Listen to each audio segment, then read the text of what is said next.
10, 9, 8, 7, 6, 5, 4, 3, 2, 1. Let's go. Let's go. Wait. We got one more. Here we go. Let's go raise the stakes. Let's go raise the stakes with JT and Kerry. Let's go. Whoa. Let's go. There we go. Fancy intro, man. This morning. How you doing this morning? I'm doing awesome. Thankful, grateful, blessed. Great morning. How you doing? Prepared, I guess. Prepared, yeah. And I got my new water bottle from Johnny F. Healing Humanity, so that's kind of cool. I got the shirt on. I got everything. I'm like a big sellout now. I guess. Get some bottles. Yeah, we have those in the link in the description below. Johnny F. has made all these up for us for the 24-hour live stream. There's a link. If you go to healinghumanity.movie, you can get the shirts, you can get the water bottles. And I got Riding the Tiger. Look at that. And that's me on a tiger, man, in front of some mountains. Every penny goes to the documentary. So that's pretty exciting. How have you been, buddy? You know, it's been a long week, but it's been a good week. I've been good. A lot of stuff has happened since we last raised the stakes. Yeah, man, a lot of cool stuff, and then some news too. I guess we got some investors, some famous investors that are doing carnivore now. Or you were texting me about all sorts of stuff we can talk about today. Yeah, where should we start? People are still jumping on right now. We have the random wheel of proper human diet topics we can jump into, and we were thinking maybe we just invite someone on and talk to them about carnivore. So yeah, if anybody has a story, a carnivore, they want to share they think it's not saying anybody's story isn't special, but if you've got an interesting carnivore story, your journey you want to share, we're going to let one person in towards the end of the stream here, and we're going to listen to somebody new, someone we haven't heard from yet. That's the goal. Yeah. Come on and raise the stakes with us. So JT, I don't want to there's always new people watching, right? Some people have heard this, but should we recap kind of the big event that happened since our last Raise the Stakes episode? Yeah. Saturday? Yeah. All right. JT came on out to the homestead, and well, first of all, JT's been accepted by the Amish community, so that was pretty cool. I told you, man, the cow pants, they were like, this guy. And I think you even got a special phone call somehow from the Amish, right?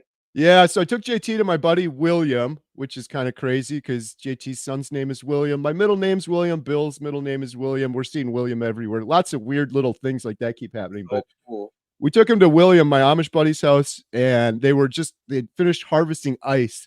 So JT jumped in to help. But when I jumped out of the car, William's like, "Ooh, Kerry, you've lost a bunch of weight," because I haven't seen him in a while.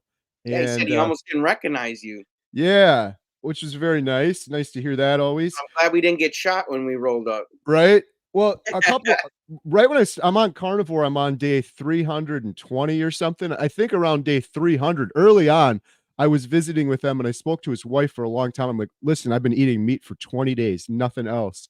And she was really interested and intrigued because her husband, William, had all these health issues. Yeah. So anyhow, after all that ended, yeah, like 2 days later, I was on a live stream with someone, but William called the house and people are like, "Oh, Amish use the phone." They have a community phone at the end of the road that they use. They're not allowed to have their own phone in their house. They don't have cell phones. So this man had to walk all the way down the community road just to give Kerry a call about carnivore. You know, it's funny, JT, too. I always feel bad because oftentimes, you know, when someone calls, I missed it, or I'm on a live show, I'll call him back. You can't call this guy back. Like he's hiked out to make this phone call. So if William calls and I see it, I like whatever I'm doing, normally like I gotta take this thing. But yeah, I missed it. But anyhow, he asked Jen, he's like, "I want to learn more," because we mentioned carnivore to him. He was really busy, a lot of stuff going on. I don't think he really fully grasped it. I didn't want to be too preachy about it, kind of thing. But he called back. We planted a seed and it's growing. He called back and he said, "I want to know more about this carnivore." He talked to his wife more after we left. And she's like, "Yeah, Kerry was telling me about that." Esther, yeah. So, yeah, Jen and I are going to be heading out there. I'm not sure when. Maybe when I get back from filming Dr. Barry for the documentary. maybe like in 2 weeks or so. We're going to head out there and talk about carnivore. And then the other thing that was exciting was he said, I wanted to talk to you guys too, but he's like, I don't know if you know this, but cows that are fed grass are much healthier for humans than cows that are fed grain. I'm like, yeah, actually, I do know that. But they're starting to feed their cows grass fed only. They've been doing grass fed and grain finished and all this stuff. So I'm like, dude, I'm totally on board with that. So we're going to be talking about that in carnivore with him. I know some of the beef farmers add in grain towards the end to help the marbling in the meat for the fat. Yeah. What we do kind of like as carnivores. So it's not all bad, but at least the beef farmers I've talked to, that's the reason why they add in grain towards the end. I guess it helps the marbling. Have you heard about that? I have. Yep. Yeah. So there's always a little controversy with that. I guess if you can get grass fed, grass finished, that's the best of the best. Some people like the taste better, the marbling, like you said. The only issue is if you finish it with grain, whatever is in that grain, if there's, pesticides, Roundup, all this stuff, and the animal eats it, and then you eat that meat, you maybe get a little bit of that. Although you get a lot less with cows because they're ruminant and they have multiple chambered stomachs. But that's why I eat like chicken and animals that only have a regular stomach. Sometimes it's a lot harder for people that have autoimmune disorders and things like that. But Absolutely. anyhow, that's exciting. So I'm gonna head back to my buddy Williams. It's always so much fun going over there. JT, next time you come, maybe when it's warmer out, I got to take you back there so you can get a tour and go in the house and see their greenhouse and stuff like that. That'd be awesome because I've never seen a Amish house. I've been on the lot. I've just never, and I've moved some ice now for the ice. What is that ice house they had? Ice Shack, yeah, Ice House or Ice Shack. Yeah, so if you guys didn't see that, I have a link to my video and JT's video in the description below. But yeah, it was once a year crazy. they do that once a year.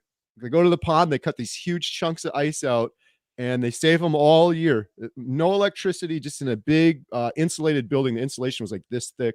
Every week they pull a big chunk of ice out, and that's how they refrigerate their food. The ice melts. They have a chest freezer in their basement, but they have no electricity, so they just cut the cord off of it, but it's insulated. That's how they do it. But yeah, in their house, JT, it's so cool. So they just have a wood cook stove for heat, and all of their lights are gas lanterns. And it's a weird experience because it's so peaceful in their house. You don't notice it, but when everyday life that you're in, you have this light buzzing and the heaters running in the back. There's always some noise or something. It's just so peaceful and quiet in their house. So yeah, we did that. And then, well, what else did we do, JT? And we were driving around the Dells. We were knocking on doors. We met a young Bill Knott. Obviously, no one can replace Bill, but this guy was a young musician, and he serenaded us right on the porch of his own house, and it was awesome. And then we go around the side, on the side of his property, he's got like a little shed, and on the side of his shed, come on over by the shed. Yeah. I don't know if you saw it in the video, JT, but I gave you the look like, should we be doing this? Because Bill was texting me. He's like, this is cool. You guys are doing the stranger thing, but he's like, be careful. Have your head on a swivel. You're going to end up murdered or something. I got to say, man, this last video, we've gotten so many complaints about me and you doing this. They're like, where's your heads at? You guys are idiots, blah, blah, blah. Like, I'm like, well, we did help people that you probably would have never met. Right. Had we not done what we did. But we had a great time. And on the side of that shed was written in white chalk, be kind. It's just, I won't shut up about it, but that is insane. That's what Bill says at the end of every one of his videos. And when we left, we drove right past here. I did our intro for the video. And instead of saying, JT and Kerry knocking on doors of strangers, I said, JT and Kerry, we're going to go be kind. We're going to be kind to strangers. In Bill's last video, he said, be kind, even to strangers. So if we would have got murdered, it's Bill's fault. We were just listening to his advice, right? Thanks, Bill. But when the dude said, because he played us the music, we bought him and his grandma Culvers. We came back, we're just like, here's your Culvers. We were going to leave. And when he's like, no, come down here, I was like, this doesn't seem like a good idea. But had we not gone down there, we never would have saw the be kind. And that I got to shut up about it. But the last thing I'll say, can you wrap your brain around that, JT? What are the odds had we not gone down there, we wouldn't have seen it? We did go down there. The dude could have written anything on the side of his garage. He's a huge Packer fan. Why not go Packers? Go Pack. Why not be happy? Yeah. He wrote the 2 words that Bill says. People don't just go around saying be kind, It's just, it's crazy that and we were doing it the whole day. So That It was was we nuts. were in frequency with that message, and you couldn't make it up, man. We were led directly to that message to see it for ourselves, to show you how well we were in frequency with that message. Yeah. Beautiful. It's eerie. It's like X-Files paranormal weird, like getting It's crazy to vibrations and frequencies, man. There's yeah. no way to get around it. Everything you attract what you're in vibration with, and we were on a day of kindness, and you attract that message, and it's just like a wink from God, where He's like, "You guys are doing the right thing." Absolutely. And just the fact too, like when you think of it afterwards, why did Jake want us to go down there? It was like it was like we're in the Matrix and it's being lazy or it's running out of memory. He's like, "Oh, I want to show you my van." Like, okay, it's like it was a cool van, but no, the real reason was we needed to see those words on the And side then of we the and then he played guitar right next to it. I was like, "This is just one of the coolest shots I've ever seen." right. So, yeah, I- that was then we walked around Walmart, and, we were even gonna cook our own steaks in the Walmart parking lot till we got thrown out, but we said, "You know, it got dark, and we're respectful. We don't wanna knock on anybody's door at dark and scare them." So we said, "Well, our last effort is to just go into the Walmart and to see, maybe we could talk to someone there and say, 'Hey, you look like you're hungry, you're shopping. Can we have dinner with you?'" And that's what we did, and it worked. We found the sweetest family. Um, Azael, I'm telling you, he's a great guy. I hope he gets on Carnivore. It was just such a fun time, and hopefully next time we get to cook for like some firefighters. We ended up in the fire station in the Got a Dells. tour, got a whole tour of a Got fire a tour from one from of a young Kerry's fan. subscribers, Griffin. That He's was a young nuts. kid. I think he was like 12 or something, and he wants to be a fighter one day. But it was a really great weekend, and it's something that would have never happened had we not got out of our comfort zone, out of Right. our little matrix that we're in every day, and pushed ourselves to do something different. 100%. I got so many great comments from the last video and this one. People saying we want to see more of this. I got one. I don't care. The comments, you can't hurt my feelings. I'm a carnivore. You can't, there's nothing you could say that could hurt my feelings. But it was just so stupid. I got to repeat it. One person said, that's horrible what you're doing. I'm like, uh, they said forcing people to eat steak. I'm like, what are you talking about? I'm like, we're knocking on doors offering a steak dinner, which is a huge blessing for so many people. That's like a big treat. A lot of people, like, you get an anniversary once a year, you get to go out for a steak dinner. We didn't have one person that was like, get the hell off my thing. They were all like, oh, cool, it's cool what you're doing, we're just not interested. We're like, great, have a nice day. I thought that was so funny. I feel bad because whoever left that comment, either it's a bot or it's just someone that's sad or something. Like, really? We're Well, forcing even people? the people we first did it, Carnivore for Strangers for, Chris and Tanya, they texted me about the new video. And Chris was like, "Man, I feel bad for all those people who missed out on steaks, Right. man." He's like, "They should have took you guys up on that." I'm like, Right. "Well," I told Chris, I said, "Not everybody's as adventurous as you are, you know?" Right. Well, and the thing was, like, the steaks we got too, for Chris, that was a beautiful ribeye roast, man. That was one of the best steaks I've ever eaten. So that's like a treat. But yeah, I thought that was kind of a funny comment. It was so positive. And like, even if it didn't work out with Asael at the end, smiles on people's faces. The guy played music for us, the fire department. It was just joy and happiness all day. And when we live in a world where, this is a comment I got from someone too that it totally resonated with me. We live in a world where you turn on the news or social media and it's just so much gloom and doom. See two knuckleheads like us running around, having fun, spreading joy, being kind. We just, us alone, we had a blast ourselves. Is worth it alone. But at the end result was my Amish buddy William. Now wants to learn more about carnivores. Likely going to start it. And Asael, dude was already. This is what gets me mad and passionate at the same time. He was going down the road towards carnivore and didn't even know it yet. He stopped drinking beer. He stopped drinking soda. And he's like, man, I did this. I felt better. I did this. I felt better. But in his head, he's like, meat's bad for you. They're telling me the opposite. And he's just rightfully confused from everything he's been told his whole life.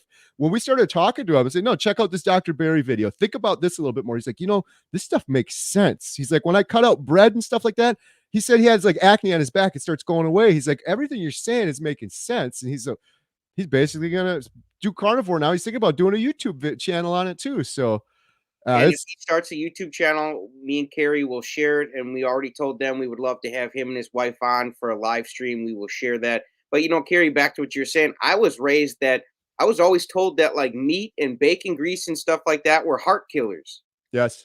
That's literally what I was told. They're heart killers. Right. Well, and then meanwhile, so he took all that advice, meat's a heart killer, and he's gaining a bunch of weight. He told me he was depressed, he was anxious, he's got skin issues on And his he felt back. terrible all the time. Yeah, felt terrible all That the was his time. own words. Felt terrible. Who Right. wants to hear that from somebody, man? That they feel terrible all the time.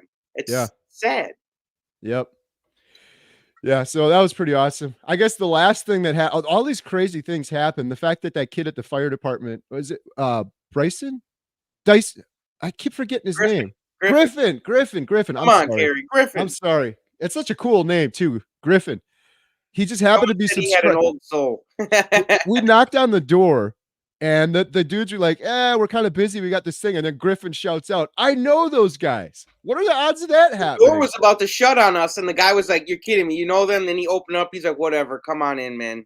I have JT and I together combined, we got over 200,000 subscribers. I'm not trying to pat ourselves on the back. That's a lot. I'm so blessed, thankful, grateful, blessed. But that ain't nothing compared to the population of the world. There's 8 billion people. What are the odds we knock on what if we're in Arizona and we knock on a fire department doors? There's going to be some kid in there, and the kid just happens to be there watching YouTube at the time. He's like, I know those guys. He literally, I thought he was lying. I really did. I thought he was just bored and was like, oh, I said, show me your phone. He showed me the phone, Homestead How. He was subscribed to it. He had just watched a video earlier today. The odds of that happening. Carnivore. I was like, this is, how old is this kid? This is awesome, man. Just craziness. Again, the vibrations, putting it out there. There's something to it. Like this should be documented and studied or something. It's just crazy. The last crazy thing that happened, I thought I was being so funny, but Asael said to JT, he's like, oh, JT, what's that short for? Is that your nickname?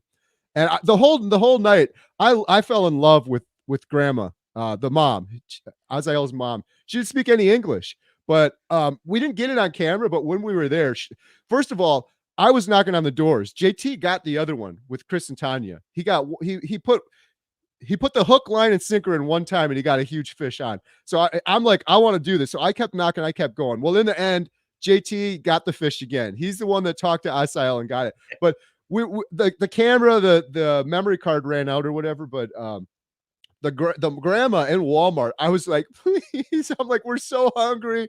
And I could tell, like, she's a grandmother and there's kids there. She's like, these two crazy dudes, I don't know if I want them in the house. So I told the son, I'm like, I have triplets plus one. That's always a great conversation starter. And Azael told her that. She's like, ooh, triplets. And she just kind of lit up. So I think we were in from there. But the funny thing that happened was at dinner, we kept telling no spices, nothing. And she was like, this is kind of weird, but okay. She made up bacon and she put, I don't know, was it like parsley or some green stuff just as a garnish? It looked beautiful. But she walked by in the kitchen afterwards and she went like this to me. And she pointed at it like, don't you eat that. I know you're a carnivore now. It was the funniest thing ever. But there's this language barrier. I'm trying to think of she got on me because I grabbed some of the bacon without the tongs. Right, and she like, pointed at the tongs. I was like, oh, I'm sorry. Right. I don't know any Spanish. I kept trying to think of Spanish words, but long story short, in the end, we're ready to leave. Asael said to JT, what's your nickname? Is that short for something? And I thought I was being hilarious. And I tapped JT in the belly. And I'm like, his nickname is Burrito Buenos. Everyone thought that was pretty funny, myself included. I thought that meant big burrito. It means good burrito. Either way, it's pretty funny. But it was funny. And it was just such a great time, great family. And the series continues. It lives on, man. Right. But the last crazy thing, and then I'll be done with this, was in the car right afterwards. JT's like, that's funny, the Burrito Buenos thing. Because I used to go to a restaurant called Burrito Buenos. And that's where I used to go to a restaurant called Burrito Buenos. So for those of that haven't heard this, I'll make this really quick. I lived on the north side of Milwaukee. 4 minutes from me, there's this little tiny Mexican restaurant called Burrito Buenos. I went there for years. On the north side of Milwaukee with my family too.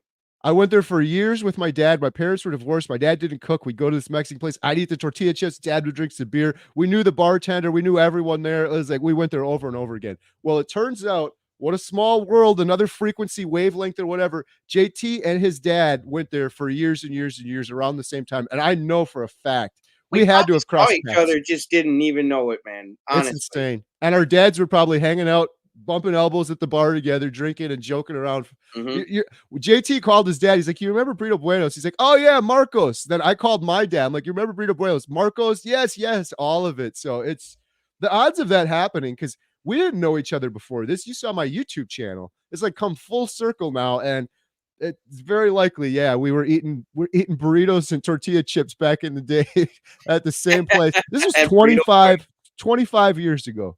Just insane. Yeah, it's you couldn't make this stuff up. So, it's another layer to the JT and Kerry cake.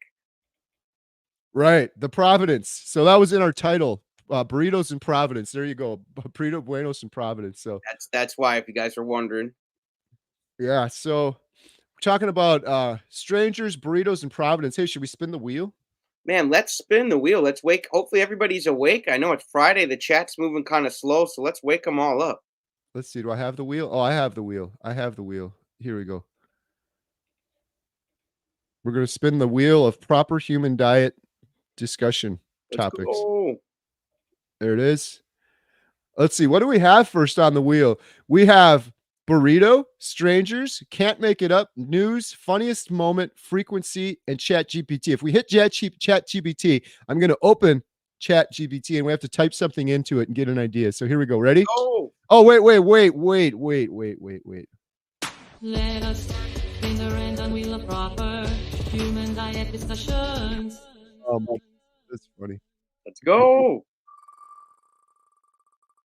We're here. We're just listening. All right, Lynn. This is you, JT. Funniest moment. Funniest moment from when? From your life. Oh man, from my life. Wow. Well, there's been a lot of them. Let me see here. Funniest moment. Honestly, I can't pick one right off the top of my head right now. Can't even think right now, honestly. Should we spin one more? Should we spin one more time? My dogs are barking. Let's spin one more. Sorry, guys.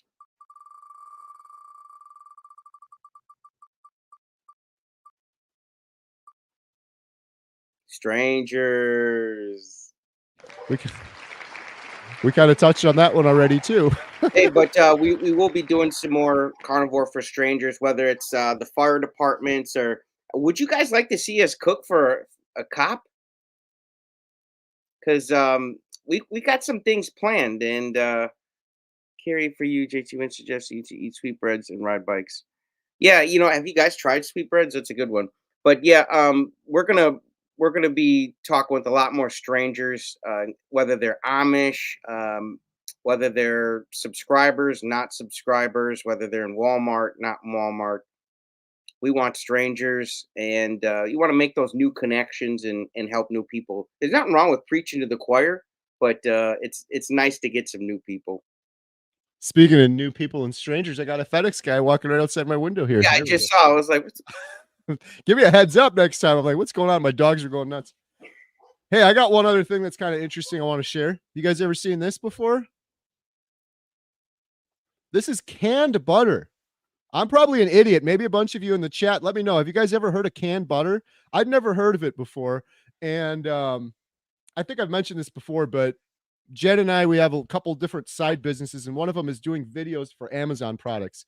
Companies will send us a product. We'll do a video like we did an e-bike before. We'll get drone shots, really professional shots for them. We give them all the footage. That footage goes on Amazon. Well, anyhow, our good buddy, Bill Knott, what does he always say? Besides be kind, prepare, prepare, prepare. And so Jen contacted this company and she was like, we want to be prepared. A lot of people, they'll prep, they'll get a bunch of canned food. And I'm like, what's a good carnivore canned food? There isn't any. Like all your canned food is vegetables mostly. You could get butter in a can. This company sent me. I gotta show you guys this quick. You guys, Kerry's a prepper, and it's funny. We're besties, man. He's a prepper, and I'm not a prepper. What about you guys in the comments? Do you guys have like a basement full of stuff? Are you ready for the next World War, or are you like me and you're just, it's not that I'm lazy or something to prep. It's just my coach taught me that if you're gonna fear lack of scarcity, then you might actually attract it. So he told me that there actually is no such thing as a scarcity in this planet. There's nothing but abundance. So it's just funny that he subscribes sometimes to the scarcity mindset, at least when it comes to prepping, not other things. But how do you guys have 'em? What's your mindset? Are you like me, where you're like, there's no way? Because he was like, well, what about the toilet paper? I said, I never, during the pandemic, I never ran out of toilet paper. I never ran out of anything in my life. My grandfather's 90, he's gonna be 94 soon, and I don't think he's ever ran out of anything either. But I'm really interested. Sorry. I was gonna say, I'm really interested to see what people say in the comments. Prepare or don't prepare. Bill's gonna be mad at you, JT. We got to see. I don't. yeah, Sorry, I'm my not dog's- mad at Bill for prep. I'm just telling you what Bob, my coach Bob, taught me, and he's like, there's no such thing. Like if you even ask the farmers, like they throw away most of their crops, and people don't eat them. Like there is more abundance on this planet. Like there's more fish than you could ever eat. There's more chickens than you could ever eat. So I'm not getting on my buddy or anybody who preps. I just I think the FedEx guy wants him. That's okay.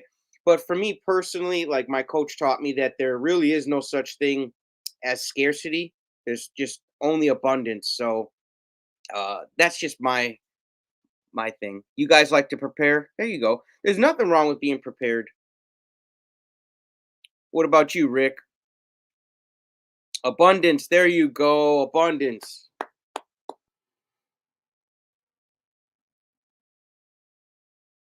So There I you go. had, For abundance, had so yeah. There you go.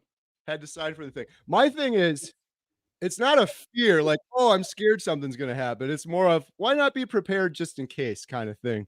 But in this case, like, would you say no to this, JT, if they're willing to send you a whole case of grass-fed butter from New Zealand? The only thing I had to do is No, but I would share it with other people. I wouldn't just put it in my closet and hoard it.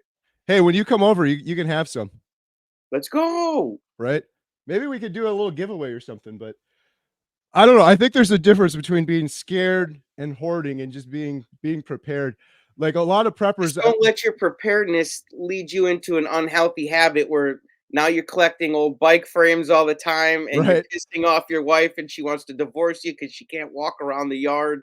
For sure. Yeah, like that hoarders show. Yeah, Yeah, I don't want to think get some there. of those people have had um prepping tendencies, but they go with like when it gets mixed with like a mental disorder, I think that's when it gets a little too much. But otherwise, if you guys got a healthy mindset for it, that's just fine. But that's Right. just me though. I don't prep for nothing.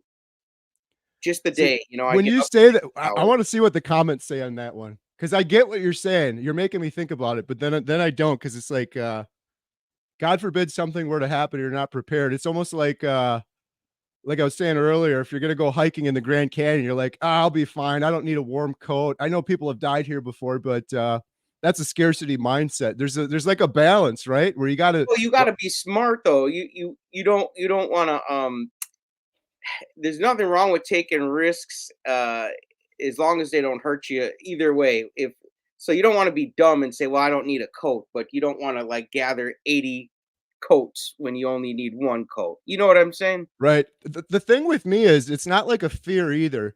It's just more of humans have this. I've talked about this so much with carnivore and the proper human diet. We get into this mindset where there's a social norm like, oh, everything's just always been okay and it's going to be fine. It really hasn't when you think about 9/11 and some just crazy things that have happened throughout history that we never could have imagined would happen.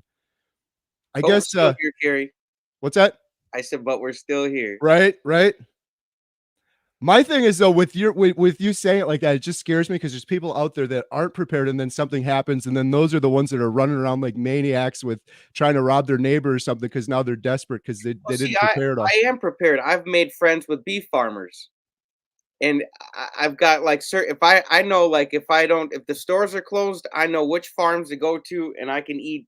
See, there's a different level of preparedness. I guess I am like I maybe don't have things stocked up, but I have connections and resources that aren't Walmart. I guess you could say. What do you guys think in the comments? This is an interesting conversation for sure. Are you on JT's side where it's like Abundance, I don't abundance, abundance. right? Do you have abundance or are you trying to be Yeah, I'm put not trying to be a abundance in the crazy chat or hoarder, but just scarcity in the chat. Which one is more prevalent on this planet, abundance or scarcity? you look at behind me, all this I stuff, man. don't like the word scarcity though. I don't like how you're using that, JT.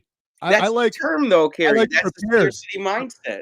Prepared or unprepared? How about that one? I Yeah, guess. see, I you guess. could phrase it's a little different when you phrase it that way. Yeah, Prepared or but unprepared. you could ask these hoarders when you see on the TV show, ask them if they're prepared or unprepared. They're gonna be like, "Prepared." I'm like, "You sure are." Right, but I think the hoarders, that's like an opposite extreme. Hey, It's but like that's prepared or unprepared, you know? I don't think those people are prepared for anything. I've watched that show before. I think they got prepared, then they're over prepared, and then it's when you're tripping on all your stuff and you can't even live, you know what I'm saying? Right? Mhm.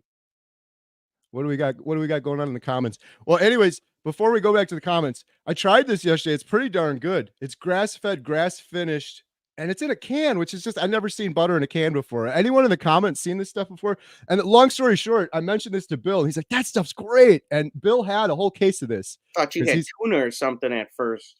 Bill was prepping, and sadly, they had a big fire at their property many years ago, and he lost everything. They had like storage containers, like his hunting stuff, all that stuff. He lost a whole bunch of stuff, but he knew Bill's like pure creamery butter. That stuff's great. I thought this was just some off-brand. And Some Bill's companies getting it all back. He's tapped into abundance. As much as he prepares, he's tapped in abundance. He's getting it all back plus more. He's getting his entire life back. He's going to get the ATV. He's going to get the fishing rods back, the bow hunting. I mean, and then he's going to have all his exercise equipment and vibrate machine. And dude, he's going to be so stacked on the abundance side. He'll be prepared for whatever he needs. right. And I'm totally with you, JT. Like you said before, like the hoarding toilet paper and all that. That stuff was crazy. I don't. It's. I guess it's how you talk about it. Like I feel like you're saying like prepping is hoarding. I don't feel like it's that way. If you're doing it when there's a crisis and then you're going out and buying a bunch of toilet paper, then that's hoarding and that's stupid. But like me having a case Everybody of did this, though. me. I know. I think that's totally wrong. But Yeah, now they when rob there's from not their neighbors, man. When you take more than you need, you that's not the way it's supposed to go. You know what But I'm that's saying? that's the worry most people like me have that are prepared is like you're not prepared. So now when crap hits the fan, which you say is never going to happen, but if it does, those are the people that are then going out and hoarding toilet paper. I didn't go out and hoard toilet paper when it happened. I had plenty. We had stuff for Airbnb and stuff. But like Oh, this, your kids are gonna grow kids, and then those kids will grow kids, and those kids will grow kids. We'll be here for a long time, Kerry.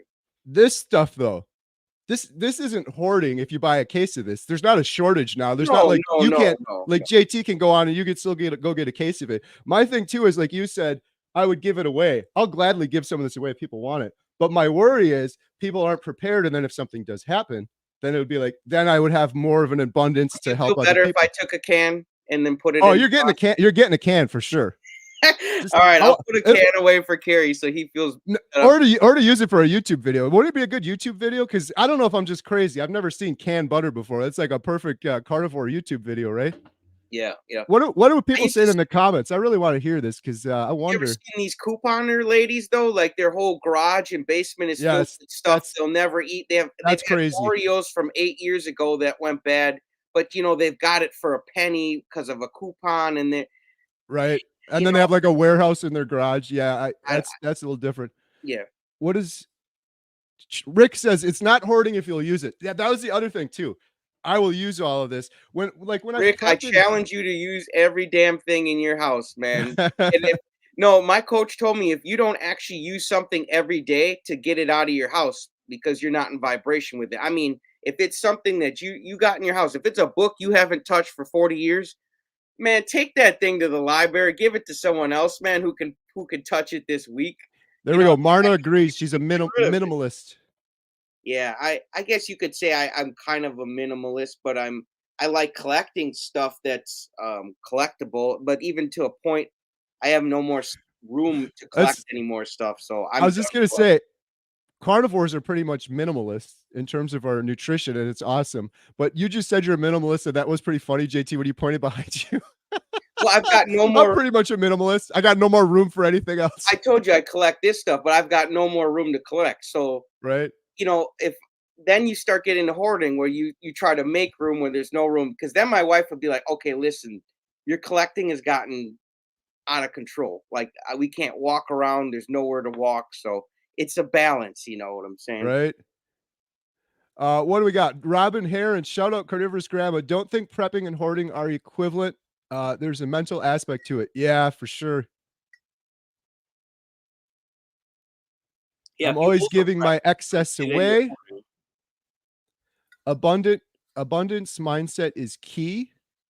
There we go. Yolanta, I like to be prepared. Yeah, there's nothing wrong with it. I guess this goes back to everything in life, JT. It's just about balance. You go too much being prepared and then you're hoarding stuff, and that's too bad. On the flip side, you're not prepared at all, and that could be too bad as well. Hoarders are in no way similar to preppers. Before a blizzard, I like to have gas, water, and some food with no cooking. Rick says he's seen canned butter for years. Well, there you go. I wonder, did anyone else say that in the comments? I've never seen canned butter my whole life. I We must just be a got to go weirdo. down to Miami, man. They've got the aliens and they've got canned butter, so they've got Right? everything in Miami. That's the thing too. It says it'll last till the end of 2025, so it's got a pretty good shelf life. And Bill was saying it's actually longer than that. Oh, this is Red Feather brand canned butter. Yeah, I like that red feather on there, man. Brett, who's your carnivore? I'm prepared for people that would want to steal. There you go. I'm prepared for that too. There you go. No insanity, Renee. Depends on what's going on after Hurricane Katrina. You couldn't buy food or water within 100 miles of that place. There you go. Yep. Common sense prepared.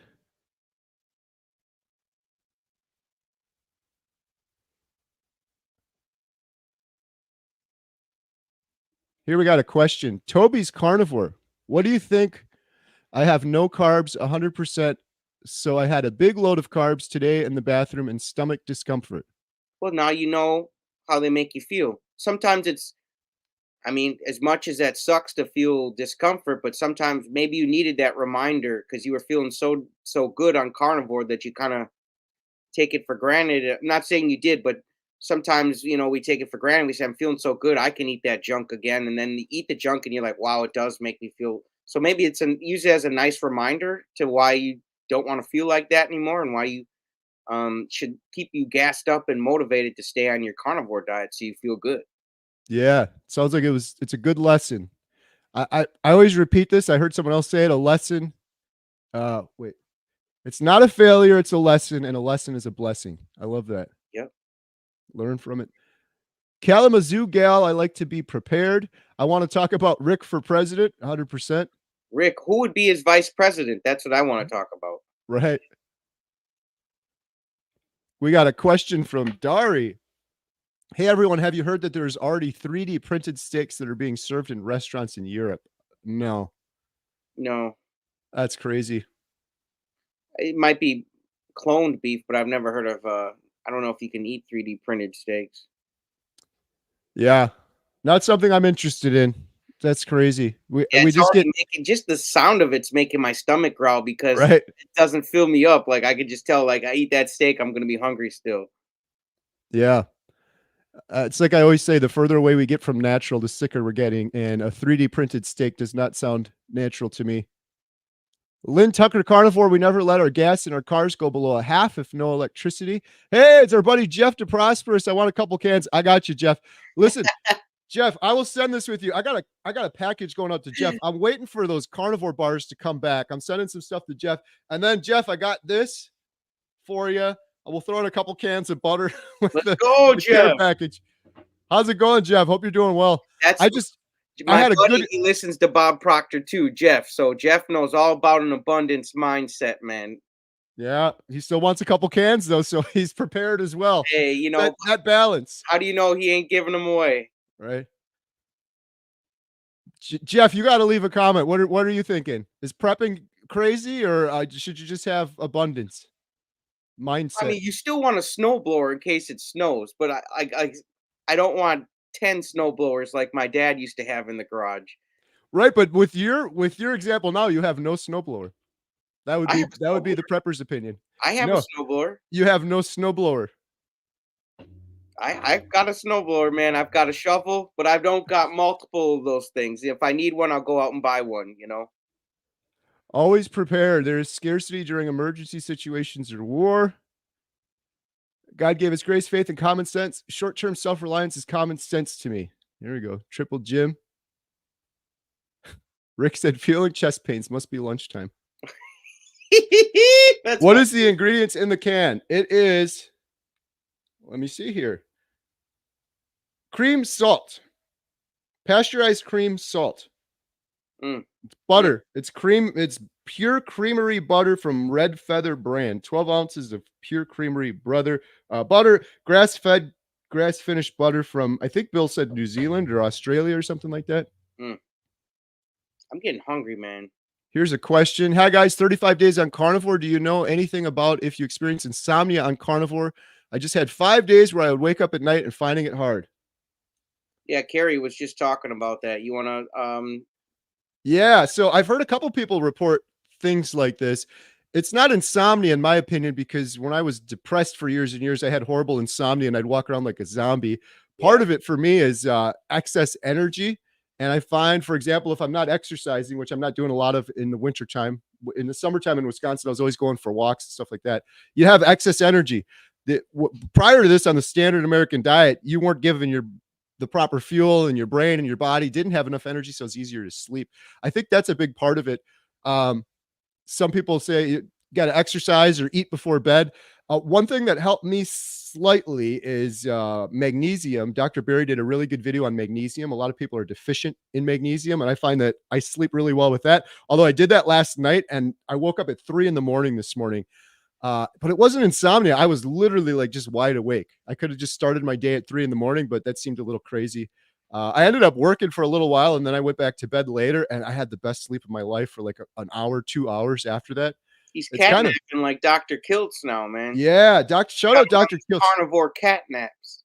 Dr. Kiltz mentioned that he gets up at 3 a.m. and he sleeps a couple times. He's like, that's probably the most natural things that humans have really done before we have these weird constraints and we're sitting under fluorescent lights and you got to go into the office for 9 hours and have your lunch break at exactly this time. It's a proper human. It was probably mixed up a little bit more than that. So I've heard this from a couple people. But yeah, I would say you probably just have excess energy. Maybe try the magnesium or try to exercise a little bit more. I think Dr. Chafee too, he's talked a couple times about eating late at night, which seems so counterintuitive. Eating before bed, and then your body's processing that food. That might help you sleep.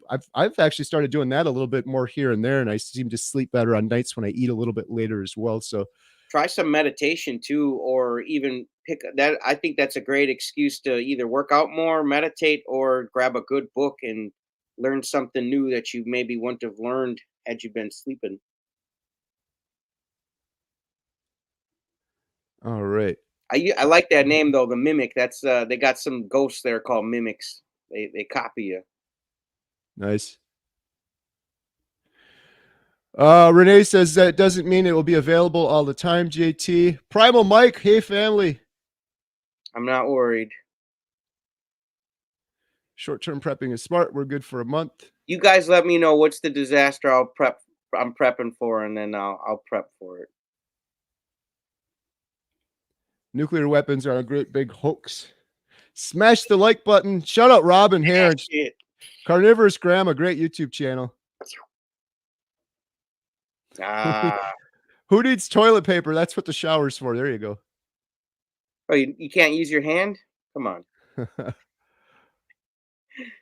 No, when we would go fishing, if we would forget toilet paper, we would literally just rip off a sleeve, and your T-shirt looks a little. You turn your T-shirt into a no sleeve. You rip off each sleeve, and you got two wipes. There we go. Rick is all prepared. He's got he's got a canned duck sitting in the cabinets just in case. That's a can do. No Insanity Renee has canned butter on the shelf. I guess this is all new. This is all new to me. Where'd you get your canned butter from, Renee? I've never seen it in just a grocery store. I guess I never looked for it either. But did they get it from the Doomsday grocery store? Carnivore Brothers, something about seeing your name in chat. 333 Jim, now that we have met in person, very cool.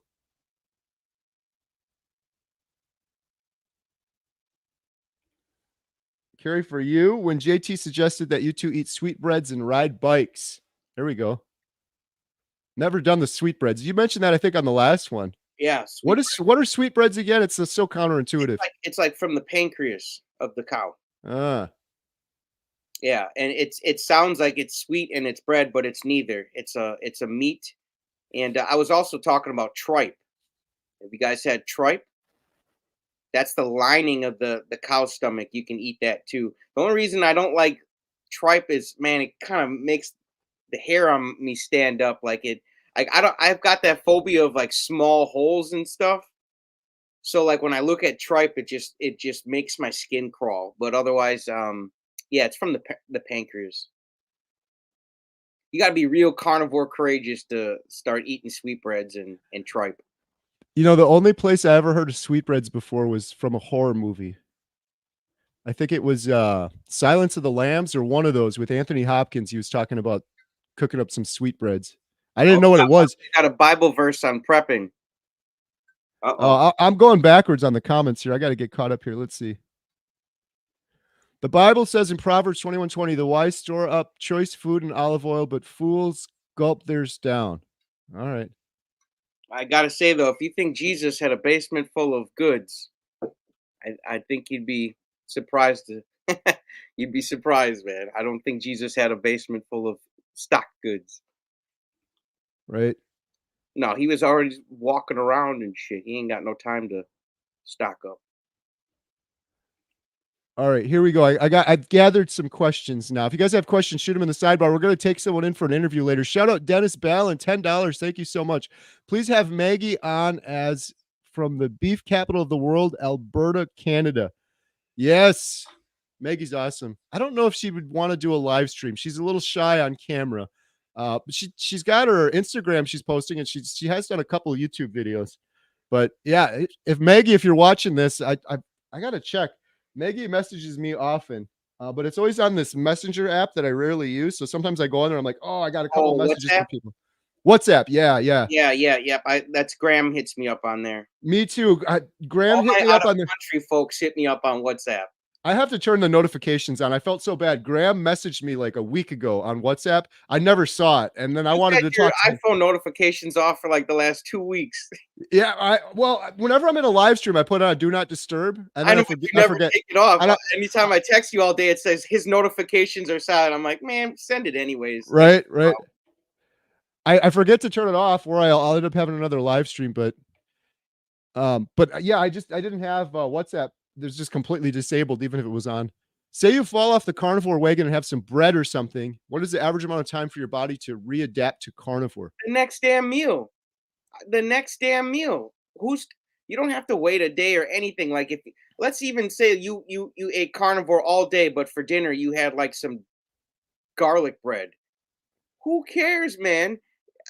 Wake up the next morning and get right back on carnivore. I wouldn't wait you don't have to wait anything. You don't have to starve yourself.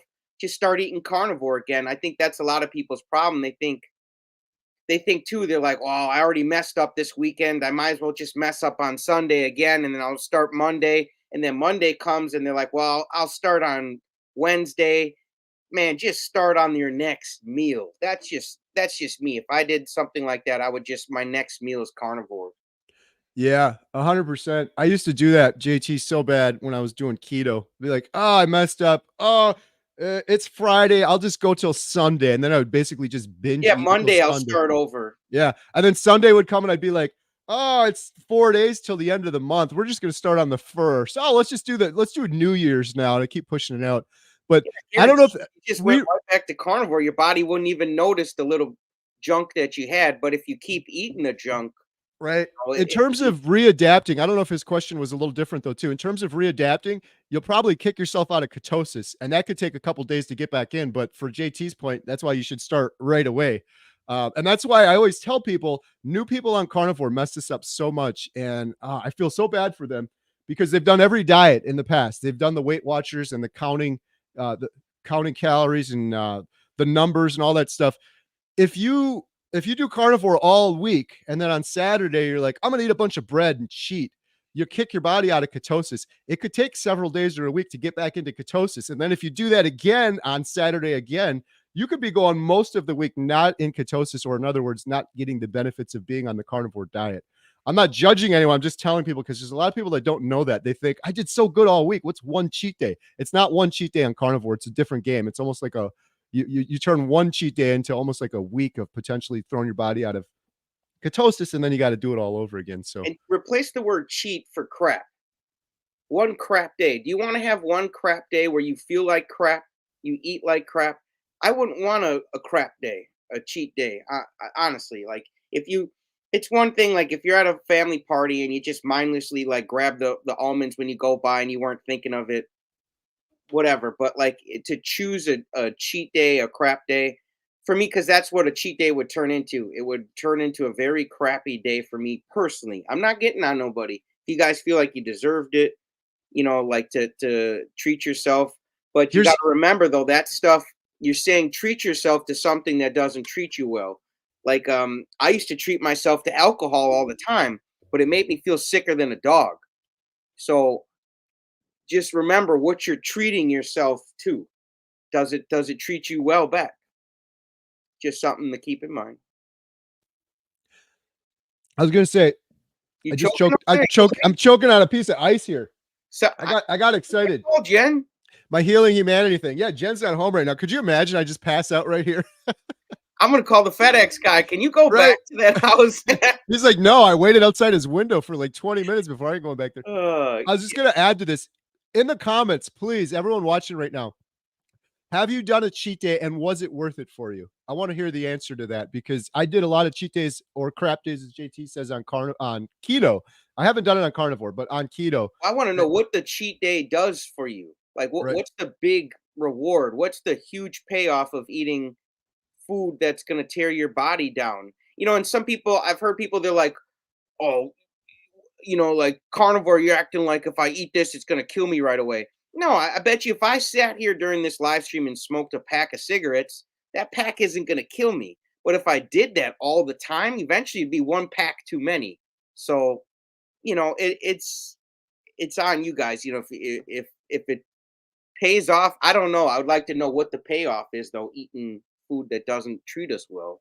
Right. Have you, or in other words, have you ever done that? And then the next subsequent days, you're like, I'm really glad I did that. It's been rough on carnivore. I deserved it. I feel better now. I'd love to hear that.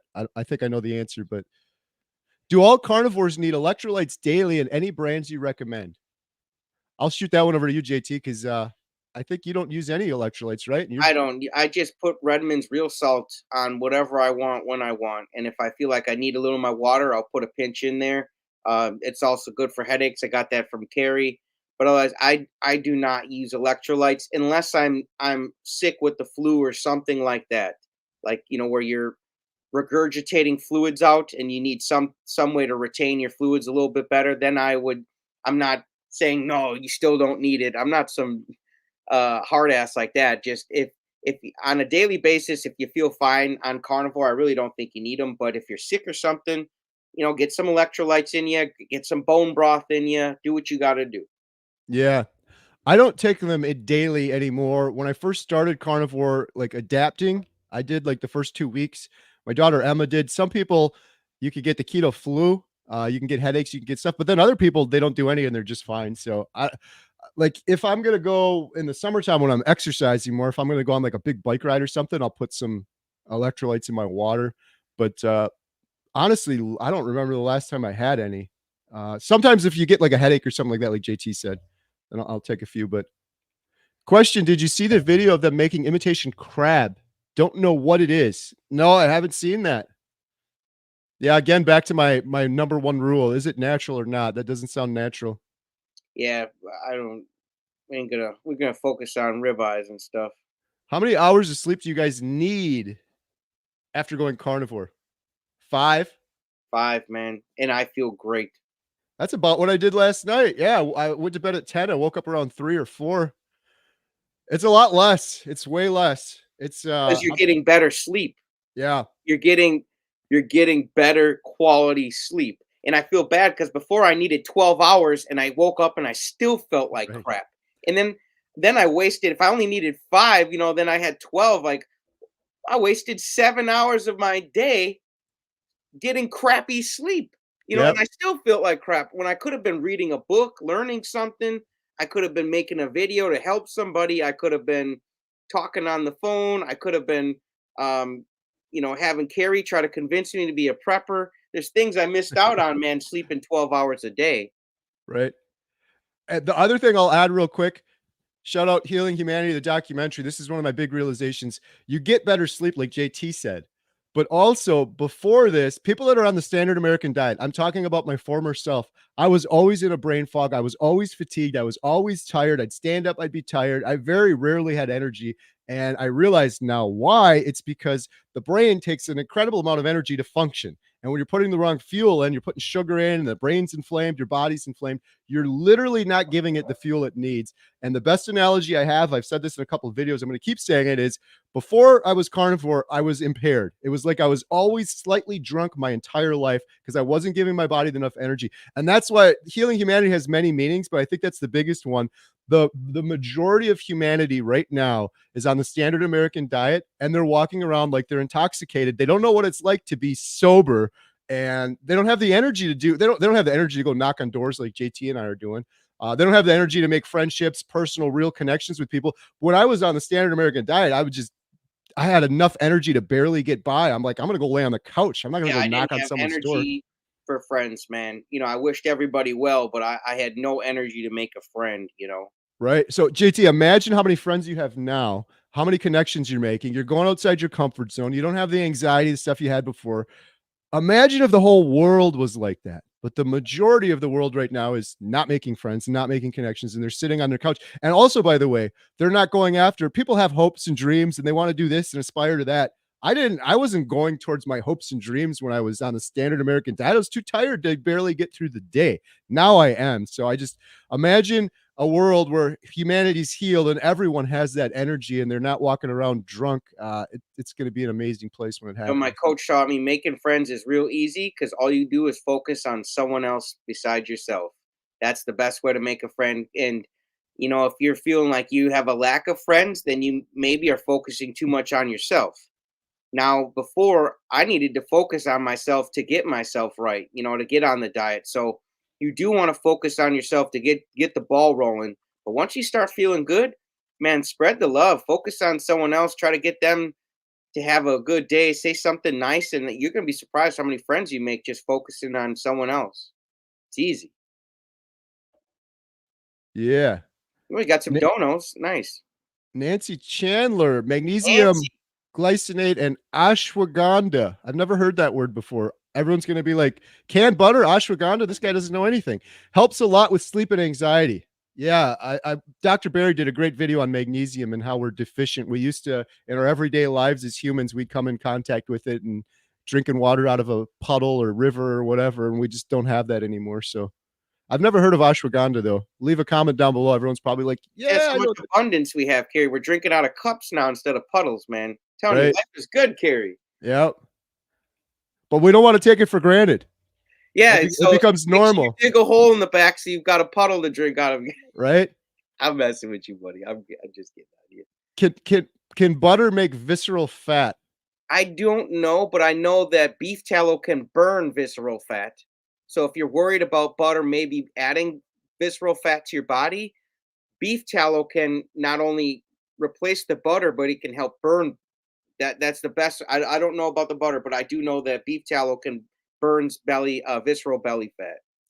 Yeah. I'm not sure either. I just Googled it quick in the background and it says yes. So sorry, I haven't heard that question before. I don't know. That's one probably Dr. Barry would knock out of the park. So if you're worried about butter, I would switch to beef tallow, and you don't have to worry about visceral fat. If anything, you're going to be burning it then.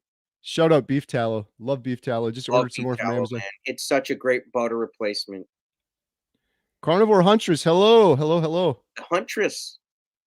Lynn Tucker Carnivore. Maggie, I brought her name up at Meet the Rancher Day yesterday. They were doing a podcast. We talked about her and regenerative ranching. That is awesome. Maggie's incredible. Like, we went there to learn more about the proper human diet and carnivore, but she taught us more about regenerative ranching and soil health and the importance of all of that. Yeah, she's amazing. Man, when you feel good, you've got a lot to share. You want to give back. So God bless Maggie. Brett, who's your carnivore? You need electrolytes at first, but now after 10 months, I don't take any, just Brett salt. knows. Barnaby Jones, Endangered Dog. That's the best name so far in the chat. Barnaby Jones, Endangered Dog. Love it. My cheat is butter with allulose and a couple drops of vanilla. It tastes like vanilla ice cream. Allulose is a great 0-cal sweetener. There you go.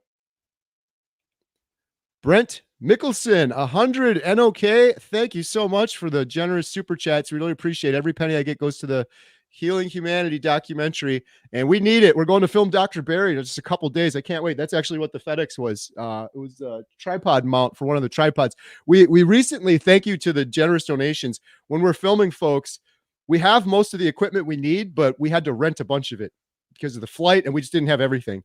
And really good quality. We had these crappy tripods. It's like, yeah, you can film with a crappy tripod, but do we want to risk our Netflix camera falling over or the thing shaking? I had to take a crappy tripod with before because we couldn't fit it on the plane. But anyhow, we just 2 tripods just arrived. So I'm so excited to film Dr. Barry. Abundance, Kerry. It's whether you got to rent it, buy it. It's everywhere.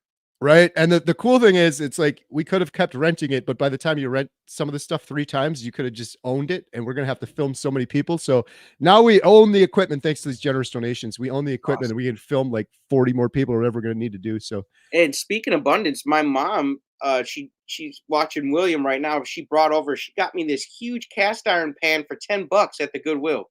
Nice. This thing is like awesome, man. Really old, and it's just amazing the things that people throw away like that, or like take to Goodwill. Right. Like there's nothing. This thing isn't rusting or anything. I'm like, who didn't love this cast iron? Like, especially cast iron, man. You have that for a lifetime. Even if it gets rusty, you can clean that up. Shout out Brett, who's your carnivore. I think he's like a cast iron expert. He's gonna cast iron king, man. He's gonna be asking in the chat any minute now. What brand was that? Is there a number on it?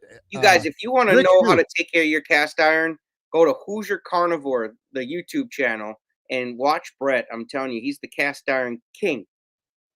So Bet Michelson, thank you so much for that super chat. Really appreciate it. Hi guys, I'm going to Cuba on a vacation on Sunday. Not exactly carnivore friendly. With flight food and the staple foods in the Cuba are beans, rice, veggies, and some meat and fish. Any thoughts? Yeah, stick to the meat and the fish. Do what you got to do. Maybe even eat before the flight. If you can eat down like a pack of bacon, that'll be good for some energy. Bring some purse bacon. Yeah, I was gonna say I don't think they're gonna land the flight early because they find out somebody's got bacon in the overhead, stashed in the overhead. So do what you got to do, but take some with you, some cooked bacon. And also too, me and Kerry, we see at the Walmart, they've got the microwavable bacon. Yeah. So that stuff, it's already cooked. If you went in the store, you could literally just put some more in your bag, or eat it wherever you're going. So look for some microwave bacon too. That might help. I've done that in the past where I was hungry. I just grabbed some of the microwave bacon, just eat it in the car. That stuff's all cooked. It's good to go. Or another thing, Bent, is it sounds like you're going on vacation, so you want to have a good time. But I don't know if you've done any fasting. If it were me, I'd be like, I'm just going to fast for the flight. Like maybe do a 1 meal a day or something like JT said, or maybe a 24-hour fast and then you eat when you get there. I think most Americans can afford to fast for a day.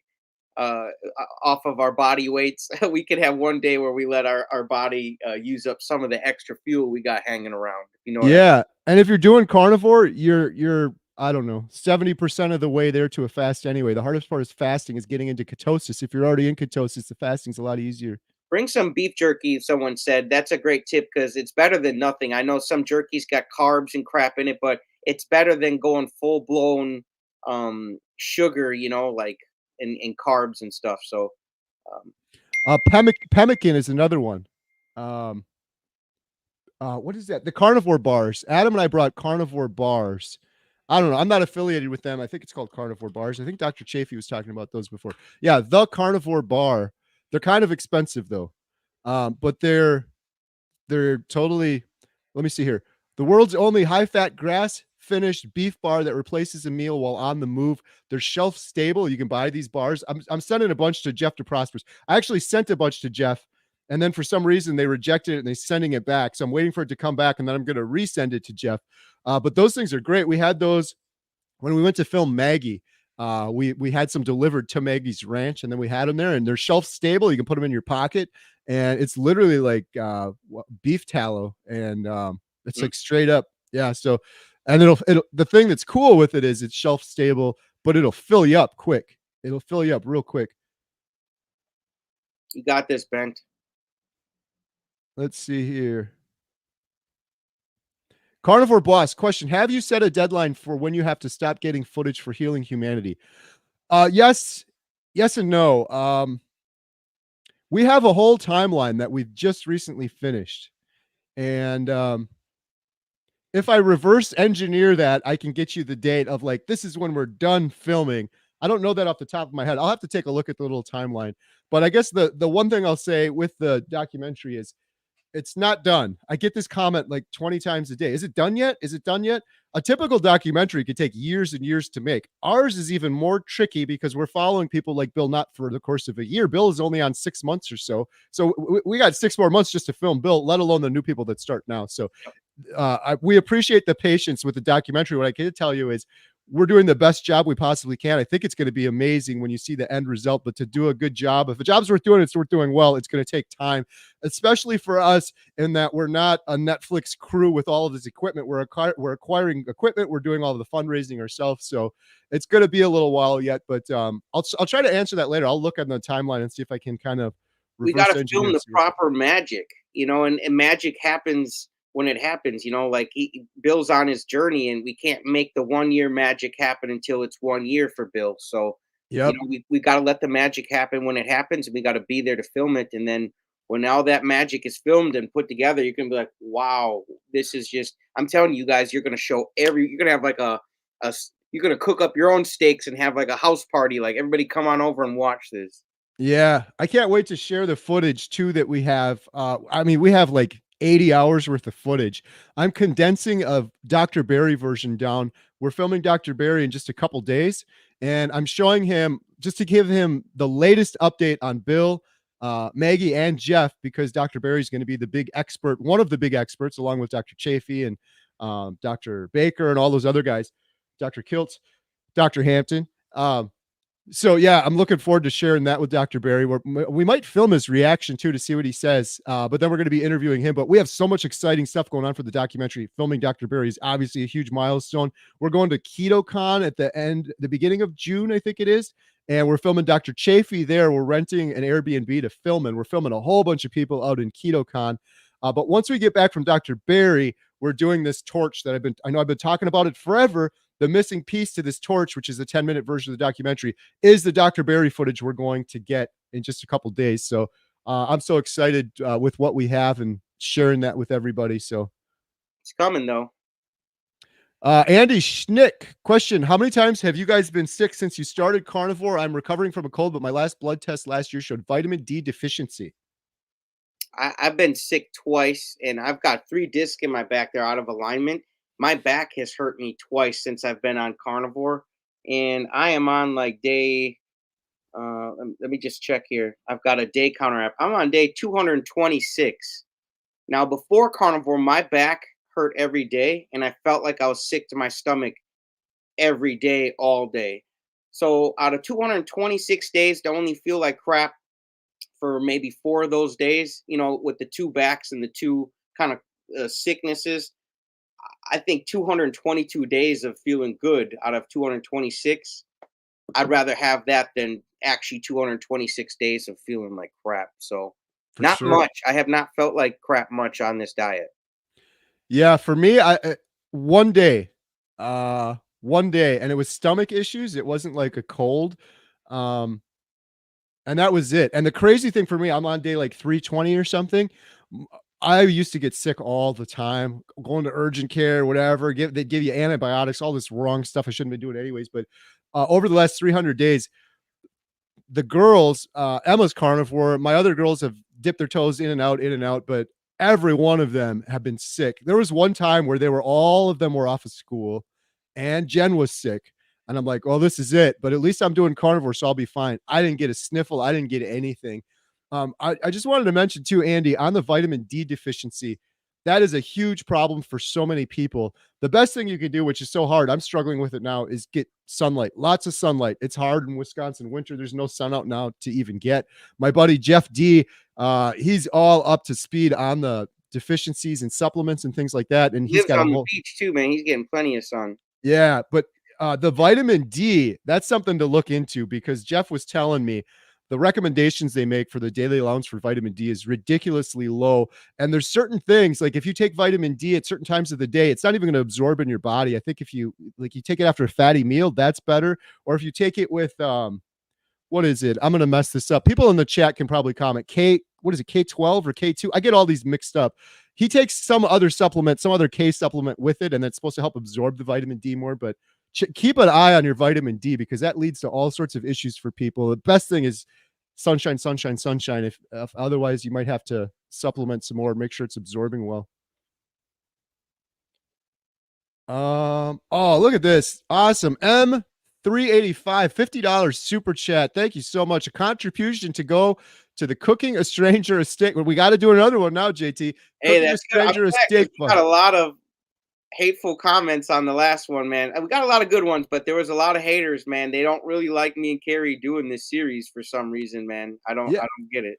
Could you guys leave us a comment? What would you prefer? Like if you could just see us, if JT and I could only do one more video and that's it, we're never doing a video again. What would it be? I ask this often and it's kind of all over the board. Do a cooking video, do an inspirational walk and talk, or Well, me and Kerry like doing big things, man. Doing things that make us feel uncomfortable. You know what I'm saying? Like right. That's how you grow is when you get out of that comfort zone. So whatever you guys suggest, make it big, man. Because I got like one dude was like, dude, how dare you like try to normalize meeting up with people like with strangers? And he was like, you wouldn't have Emma do this for you. I felt like telling him she was there on the first right? video, you freaking idiot. She filmed it. She had a blast too. And you're telling me that two grown men can't protect a 16-year-old? Right. Kiss my ass, man.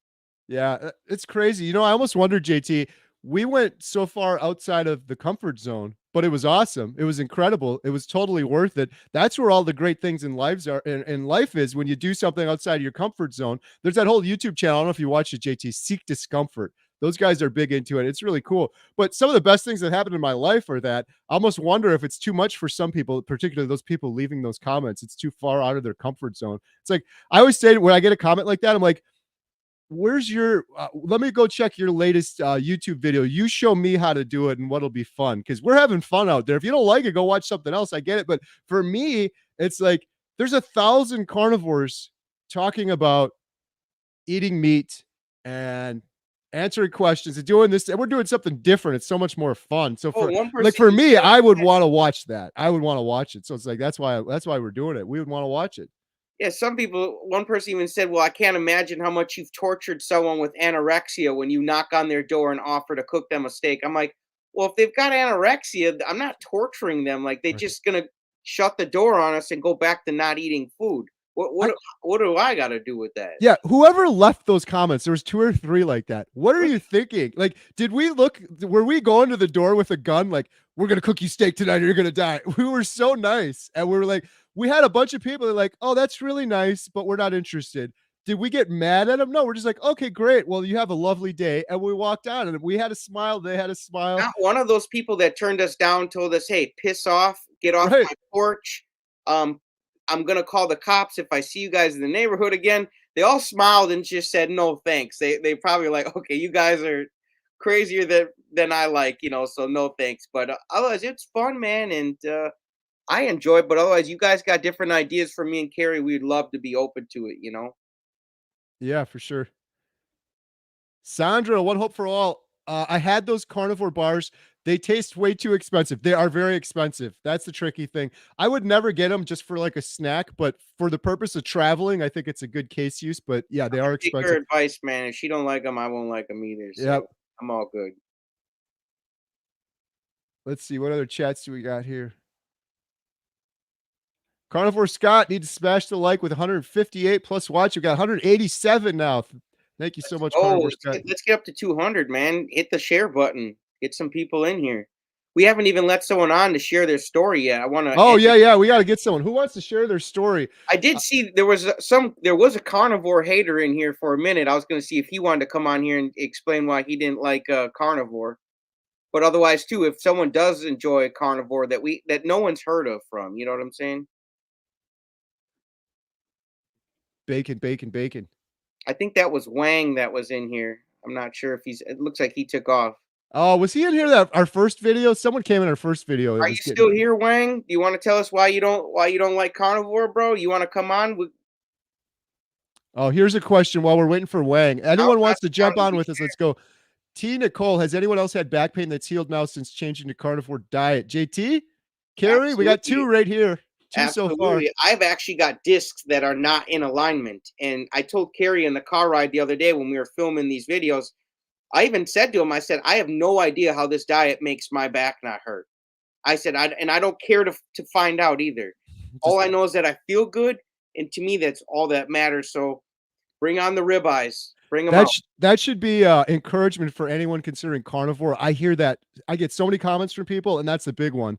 I had lifelong back pain, and it went away on carnivore. It was the same thing for me. My lower back always hurt, and I don't know what your thing was, JT, but I was just like, I was foolish as a young man. I must have lifted something weird, and this is the rest of my life. I'm going to have this lower back pain. Poor Jen, every night, we bought one of those little massager things. I'm like, can you just do my back? It's just killing. And it never really helped. It was just like temporary, like whatever. And then the next morning, it'd always be hurting. I think it was like 2 weeks into carnivore. I have no back pain. 300 days, no back pain whatsoever. Had that all my life. Yeah, Jen's so happy. Jen doesn't have to rub my back anymore. She doesn't have to listen to me snore. She doesn't have to listen to me. She used to watch me sleep because I'd be like, the breathing, like you had, JT, with the sleep apnea. No one says it's because we don't have the inflammation anymore. Yeah, exactly. That's probably, honestly, yeah. Bill, not too. That was one of the biggest things Bill reported on carnivore. His back pain, knee pain went away so quick. I was like, dude, Bill, that's the inflammation. Inflammation's gone. Hey, my earlier comment, man, I'm still looking for Wang, man. He got real quiet when I invited him on here, man. Now's not the time to be shy, Wang. Right? K2 with vitamin D. K2, that's what it is. I'm so good with a lot of stuff with my carnivore brain, but I got to learn my vitamins and supplements. I always get those mixed up. D3, K2, K12, B2. I don't even know what some of those are. If we're talking drugs, you start doing drugs and stuff. I don't know. I just take away. The more letters and stuff, the more I get confused, Shout out, Ben. Credit to JT. I realize now why you say JT is wise beyond his years. Thanks, Ben. Appreciate you got any wisdom from lately? JT's been turning me on to a bunch of really good YouTube channels. Your coach Bob Proctor, I've watched several of those videos, and then Ed's awesome. Ed Milet, yeah. If you guys aren't watching Ed Milet, man, you're missing out on so much good tips and stuff. But just some quick wisdom, I guess. Have you guys ever heard of the vacuum law? That's a natural law that exists, and to receive, you only receive what you're in vibration with, but you also have to make room for those things. That's why, like, I don't. It goes back to the hoarding, I guess. If you want to receive the good in your life, you have to make room for it. And my coach always told me to test the vacuum law by just going in your bedroom, cleaning out one of your dresser drawers. Just take everything in one drawer, throw it out, and he says, watch how quick that drawer fills back up with new clothes, because nature doesn't like a space. It doesn't like a vacuum. It fills it back up. And it's like if you had a car to some keys to like some rust bucket, and I had keys to a Tesla, and I wanted to give you the keys to the Tesla, but you didn't want to let go of your keys. Well, if you don't make room for the new car, you can't receive the new car. So you have to let go. And that's also works hand in hand with forgiveness. Forgiveness isn't for the person who did you wrong. Forgiveness is for you. So you let go of that negative energy, that negative experience, and you let it go. You set it free, and then you make room for the positive energy to start flowing back to you. That's why you're told to forgive someone. It's for you, not for that person. It's for you. So you don't hold on to that negative energy. You let it go, and you make space to receive new good blessings and move on. So just cool. Remember the vacuum law and try that, you guys. Empty one of your drawers out. Watch how quick that thing fills up. Clean out your garage. Watch how quick it fills back up with stuff. Like, just try the vacuum law, man. You guys want a friend? Make room for a friend. Make time for a friend. You want to read a book? Make time. Schedule 6 to 7. I'm reading my book, and then watch how that book gets read. It's the vacuum law. Once you make room and a space for the good you want, it comes right to you. Beautiful. Awesome. Good stuff.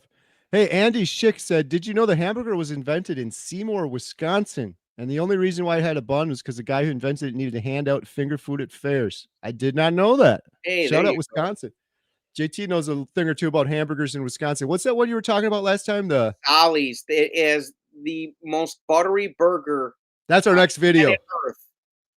Anywhere. I don't care where you're gonna go, man. The most buttery burgers ever are served at this place in Wisconsin. It's called Solly's Grill. Me and Kerry would love to take you guys there one day for a fun video, and we're gonna show you how much butter they put on. It's literally it'll run down your arm when you eat this burger, and it's down your elbows, everything. Like, it's making my mouth water. Woo! All right, one last call out. If we get a couple people that want to join on, we'll put your names in the wheel and we'll spin it and see who's going to jump on with me and JT. So leave a comment right now if you want to jump on with me and JT right now, just to share. We're trying to share some new stories. That's the goal of trying to let someone on today. We want to hear a story that we haven't heard yet. Maybe let's hear from somebody new, somebody Carnivore testimony story. Yeah, somebody who hasn't really shared their story yet. So let me know. We got a couple people.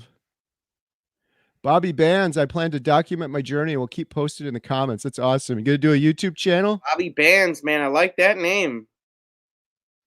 Kalamazoo Girl, JT, do you have a channel? Yes. Absolutely. It's in the description below. If you're watching from mine, JT's channel is below, as well as the link to JT's video we did cooking steak for strangers. Both of those are linked in the description. Family YouTube channel, and it's all about family fun and carnivore, man. And if that's something you're interested, then yeah, give me a subscribe. I won't let you down. I'm all about having fun, man. That's the theme of everything I try to do on my channel.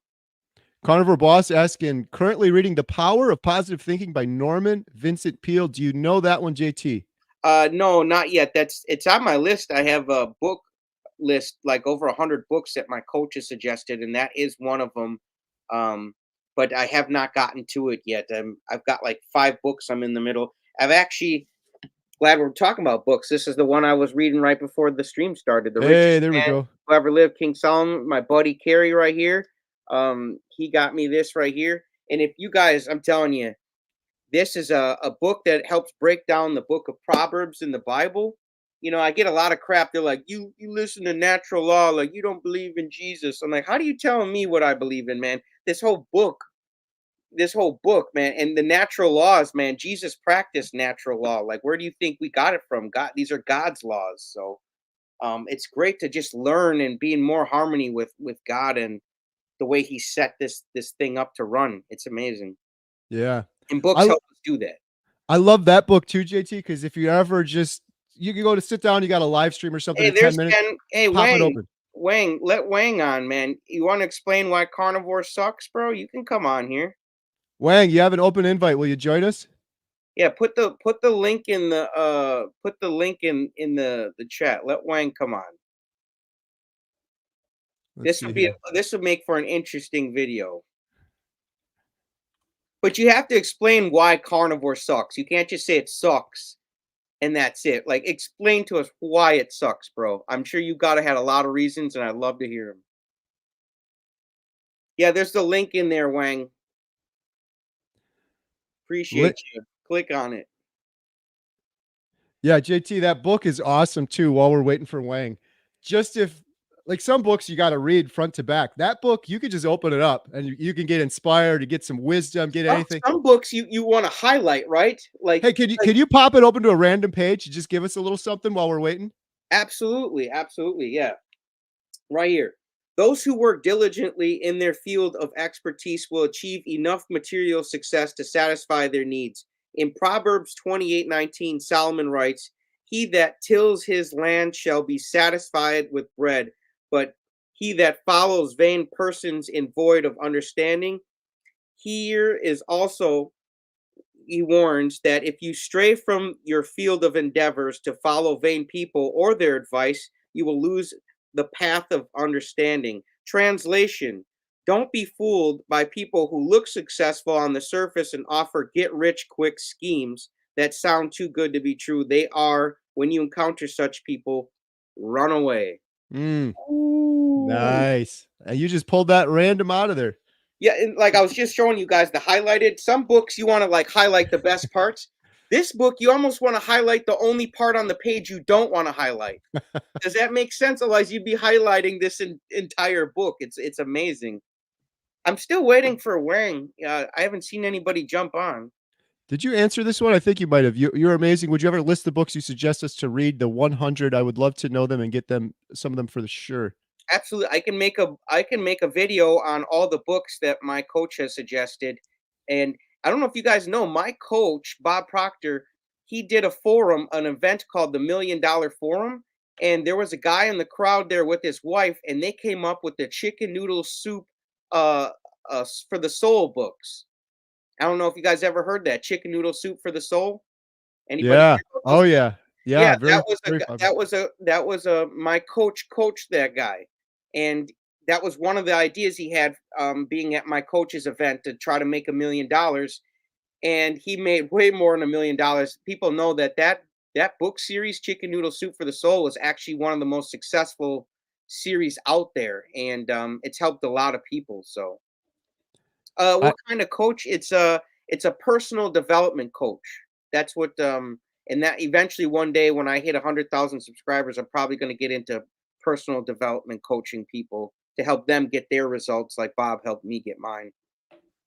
Speaking of books, I just want to shout this one out one more time. This is from Dr. Georgia Eid. Shout out JT too. He joined the. We did a mental health live stream the other day with Dr. Georgia Eid, Dr. Tony Hampton, Dr. Anthony Chafee.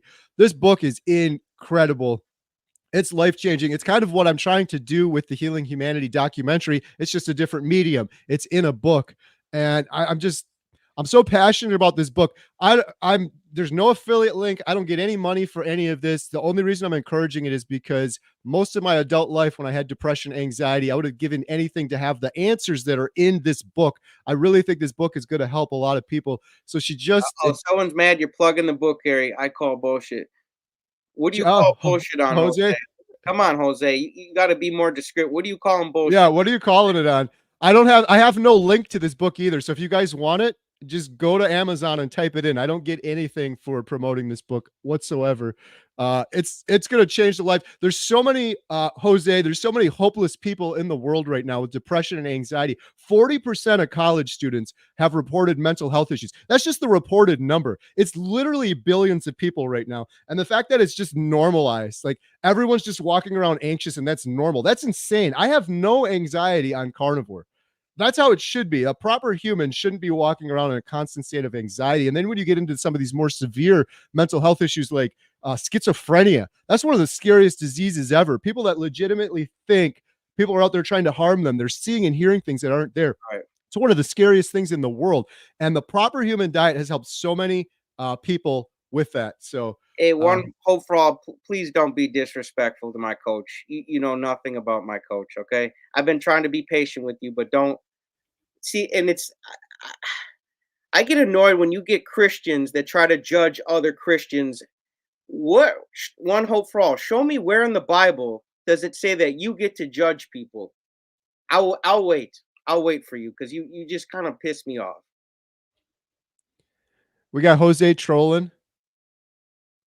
We got Scotty here. Should we bring Scotty on? Sure, bring him on because one hope for all is pissing me off. Scotty, welcome. How's What's it going? up, buddy? Hey, don't be angry, JT. Let it go. Hey, man, I don't like you get these Christians that say they can judge other Christians, man. Point me the book in the show me the spot in the Bible that says you get to judge other Christians. I must have missed that. Yeah. Maybe they read the Bible better than I did. Maybe that's why they're such a better Christian. No, we even getting into that discussion brings you into that very thing. There's a gentleman out there, Krishnamurti. He talks a lot about how you are the observer, right? So when you get down, what does it say? If you don't want to get dirty, don't get down in the mud with the pigs, right? Yeah. And I'm not saying anybody's a pig or anything, but just saying that the way I like to look at it is we all have a lot of work to do in our lives. And I don't have enough time to point out your failings. I have to work on mine. And there are plenty of those. I like it, Scott. How you been doing, buddy? It's been a while since I had you on my channel. Yeah, I tell you what, the holidays came and I fell off the wagon. I fell into a, a detrimental dietary mode. I eat all of the fun stuff. Started with fruit cake and eggnog and went downhill from there. Um, but I'm back and we're working on it. Had a car accident about 3 weeks ago, so I ended up with a totaled car and a ride to the doctors. But everything's going to work out fine. Just out of car, that's all. So, the usual things that happen to people's lives. Absolutely. So Scotty, you have a YouTube channel, Carnivore Scott, right? Correct. What inspired you to start the channel? You Really? You and Carnivore Kip. That's why I have that Carnivore Scott kind of moniker. Nice. Just don't be pulling those fake heart attacks, Scotty. No, I don't have to do that. I was talking to Who's Your Carnivore yesterday, matter of fact, and in discussion with him, I was like, there's a balance, a delicate balance that needs to be struck between attracting people to your content and letting your content stand on its own.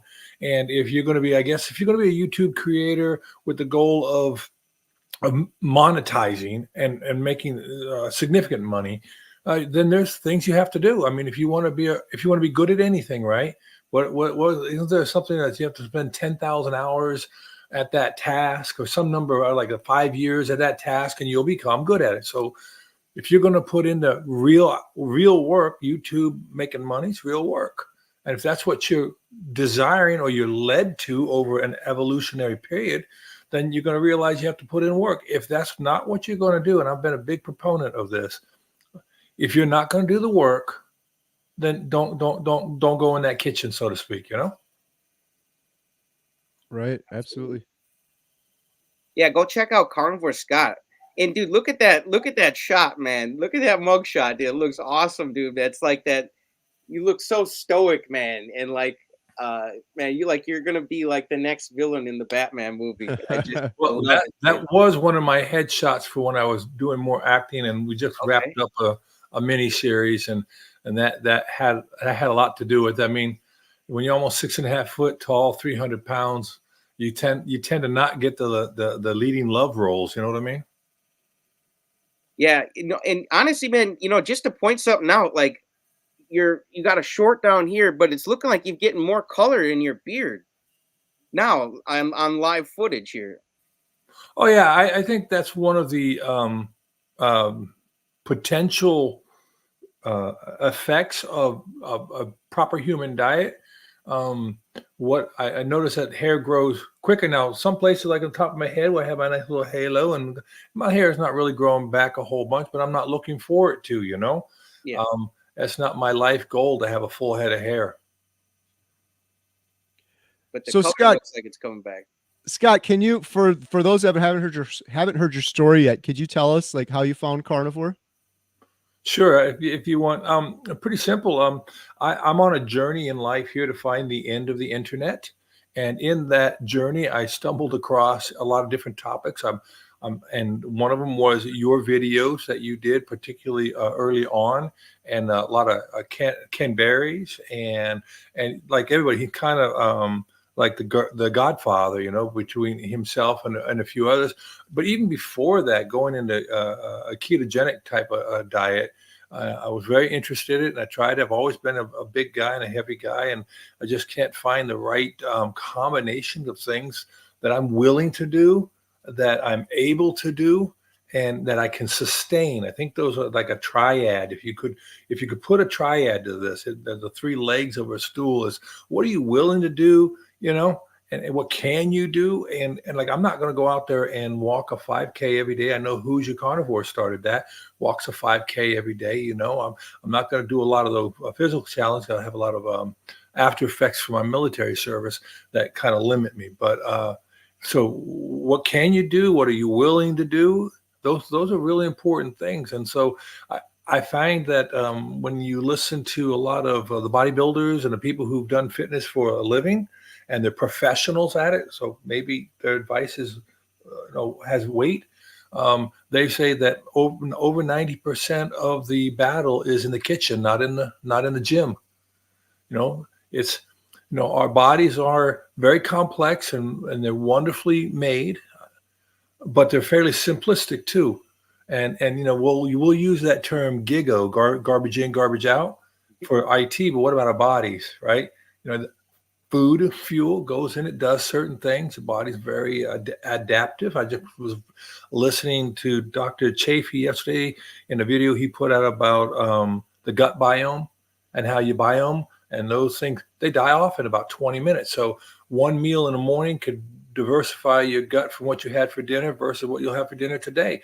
If you're heavy in the meat or whatever you're in, you'll still have good gut biome diversity, but it will change upon what you eat. Anyway, so I got to that. I was looking for something I can do, and carnivore was something I could do. And it was Dr. Sean Baker's January 30-day challenge a few years back that really got me motivated to do that. And so I tried it, and I've had success when I stick on it. When I get off track and go back to it's amazing how this one equals one, A equals A. When I eat poor, I feel poor. When I eat poor, I look poor, and when I eat right, I feel right. But there's so many cultural barriers, social barriers to eating a carnivorous diet. Yeah, it kind of goes against everything you've ever been told and everything everyone's still telling you. You go out in public, everyone's eating sugar and celebrating food, and you're kind of the odd one out. Yeah, exactly. And then it takes time. So you see people in little periods. You got little periods of time you meet people, but over the time they haven't seen your change. I mean, for some of the people that you see, let's say you only see a person quarterly or semi-annual at a family event. Oh, they'll notice and they'll see it, but they're going to want to have the same degree of change you've had over 6 months. They're going to want it in 1 week. So then they poo-poo you and they say it doesn't work and all these things. And people just don't want to put in the work and don't understand that it takes time. You took 15 years getting out of shape. Be happy that in 15 months you're in the best shape of your life. Yeah. It almost seems like the reversing goes quicker than the damage we put on it. The bodies are very resilient to this light, the damage we're trying to do to it. It's like an old Ford truck, man. We just keep putting the dents on, but it's nice to finally try to take out some of those dents and treat the car a little bit better, man. I kind of referred to it once before. I think we had a little chuckle. It's like a country western song played backwards. You're going to get your truck back, your dog back, your house back, your girlfriend. Yeah, let's go. Right. So you have to change your wardrobe. That's probably the biggest issue you have there, but sustaining the carnivorous. And I'm very cautious now to call it a carnivorous lifestyle. And in others, we're apex predator. We're built to be. We are the ultimate flex fuel organism, right? As an omnivore, I don't want to put down people who do keto or people who do other. Just some people run optimized under a full meat source for the fuel, right?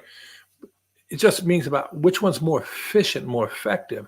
What is that bioavailability of what you're looking for? Your gut is looking for certain things, and when it finds what it wants, it uses it, absorbs it, it has processes for it, and it gets rid of the rest. And it only is looking for. This is an interesting thing. I had to think about how important sugar is. If you think about it, as a macronutrient, it's one of the macronutrients your body can make and store.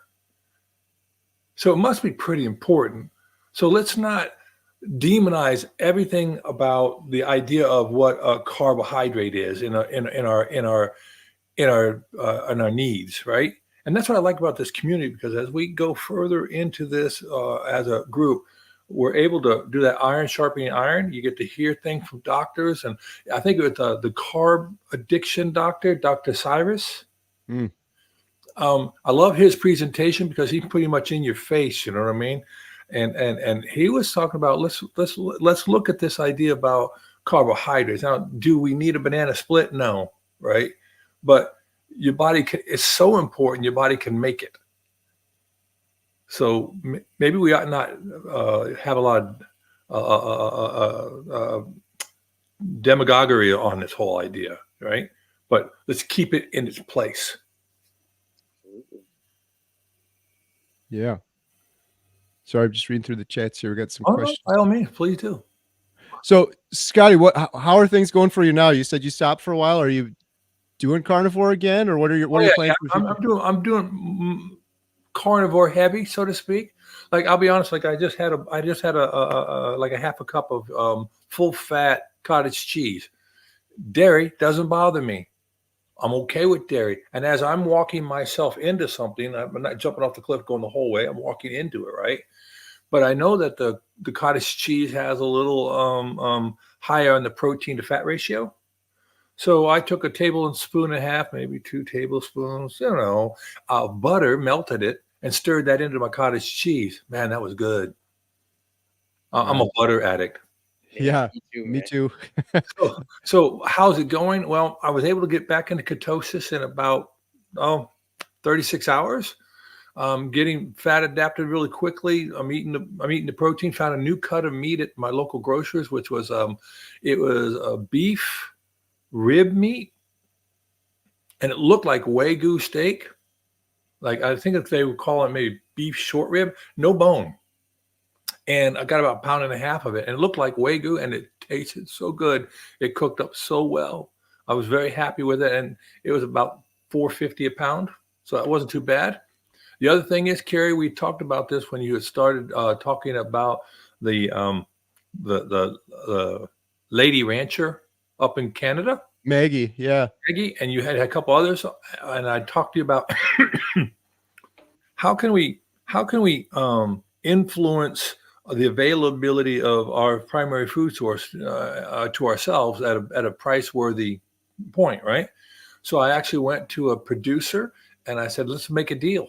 And he's like, what kind of deal? I want to buy a cow. He said, okay. I bought a calf. He's going to raise it, and then we're going to take it to the slaughterhouse, right? And to get it all butchered up and cut up, right? I'm going to pay roughly for hanging weight, $2 a pound. Wow. That's great. So the producer liked the idea because the producer says, I've got someone already paid for my calf, right? That was $500. Then he said for rent and for feeding and boarding and all that, $200. And it's going to take 18 months to raise it up, right? $200 and $500 plus another $500 on about to have it all packaged up and cut up into the way we want it cut up, right? And it's going to be about 600 pounds of meat. Wow. That's all the meat. That's all the steaks, all the roasts. I can get the long bones. I can get the fat. I can get it cut different, whatever way I want to get it cut.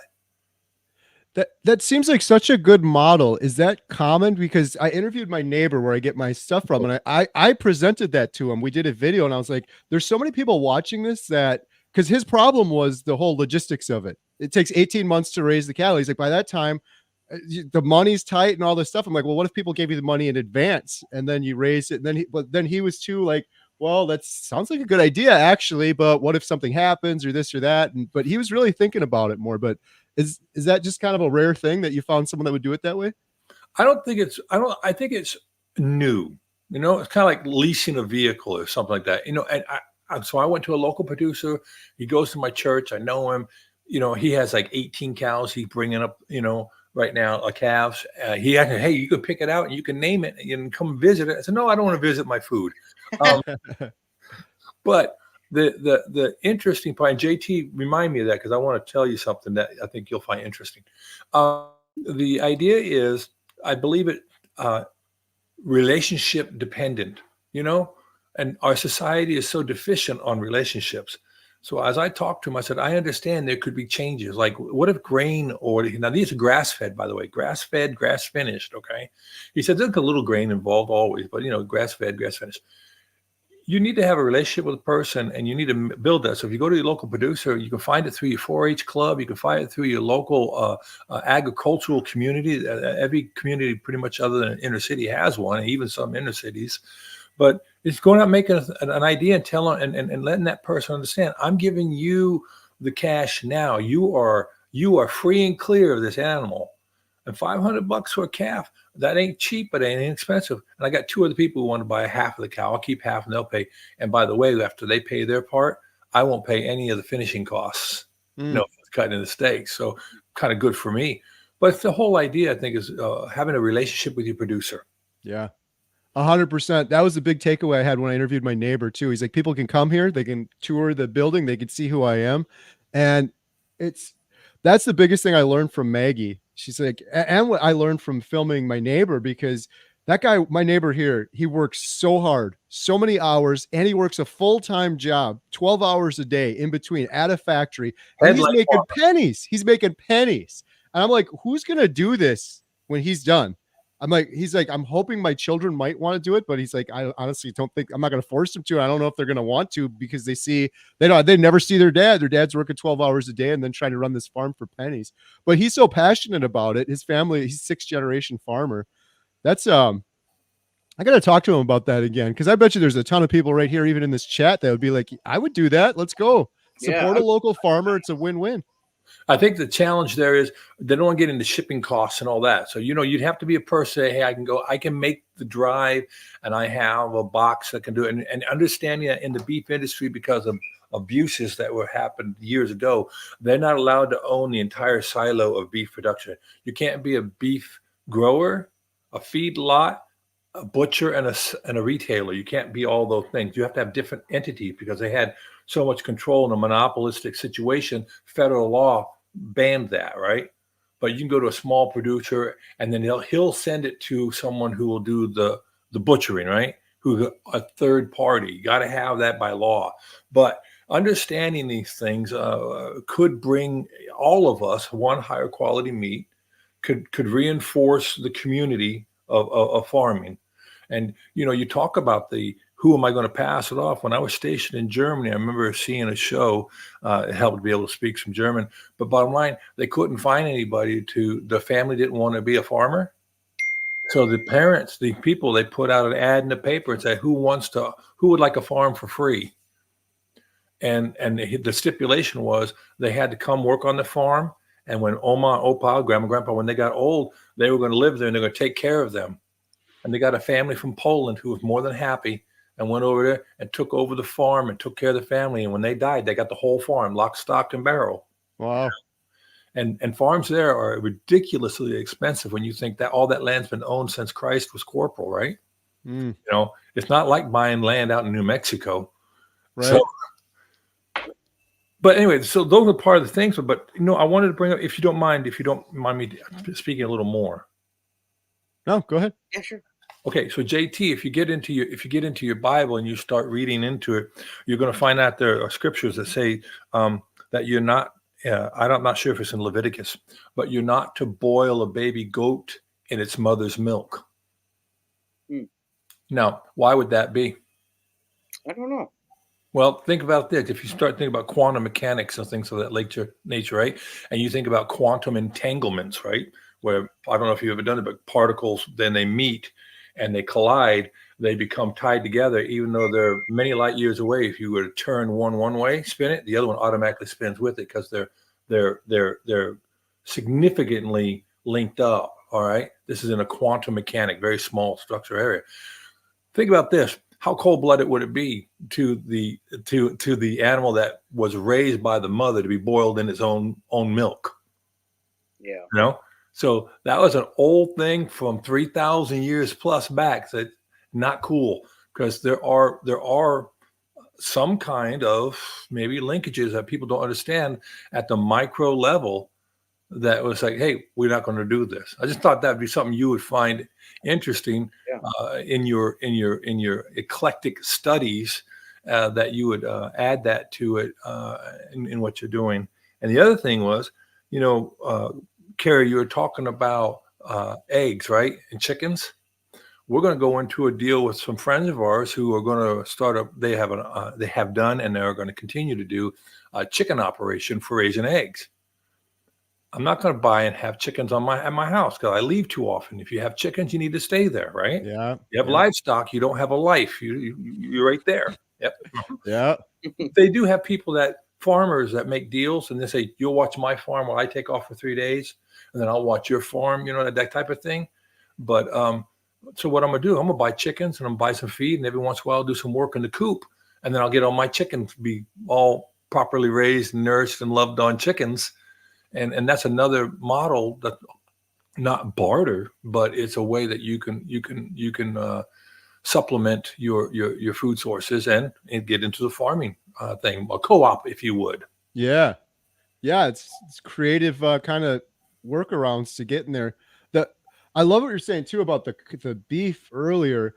This is one of the things I always encourage people. If you do like Scotty did, or even like JT. So JT took me to his farm, and I'm like, JT, you're like in Milwaukee. I would have thought you'd have to travel that far. What did you do to find your beef? Oh, me? I just well, I'm pretty entrenched in my church here in North Alabama, and so I kind of know a bunch of farmers. We have a lot of agriculture around here, but it's pretty simple. You can do that. There's a website too that you can go out and look for local beef producers, and you can look at that in any one of a number of Google searches. It shouldn't be too difficult. Right. Well, I was going to say too, JT, that's what you did. You're in Milwaukee. I would have thought, oh man, you got to travel a couple hours, but you found 15 different beef farms by me, man. 15 right near you. And he's by a big metropolitan city, including 2 butcher shops. Plus the thing is too, I always said this, if it's like go to the grocery store or get it from a local farm, if I had to travel a couple hours, it would still be worth my time, even the gas money and everything, because you're saving money, you know where you're getting it from. And then if you get it like Scotty did, you get a whole cow or a half a cow or whatever, you're getting it all in bulk. So you're getting a couple 100 pounds worth of meat. It's totally worth a little bit of a drive. So I guess I'm just encouraging other people that are watching this. If you're thinking, oh, I live in Milwaukee or I live in some big area, I can't. You guys are just lucky because you live out in the middle of nowhere. You could do this pretty much anywhere. You might have to drive a little bit, but probably be worth it for you. I went to a farmer's market outside of Cincinnati. That's a pretty good sized city. Outside of Cincinnati in northern Kentucky, I met a beef producer there. He was selling beef right there out of the back of his truck, right? And I remember talking to him, I said, I'm really looking for some organ meat. Like I'd like to have some kidney, heart, and or liver, right? And I said, how much is your liver? He says, how much you want? I'll give it to you. No one wants it anymore. Oh man, right? And I'm like, abundance, man. Coming back up here with a freezer locker, and we'll get some liver. But the idea being, I think it isn't that difficult a task to find sources.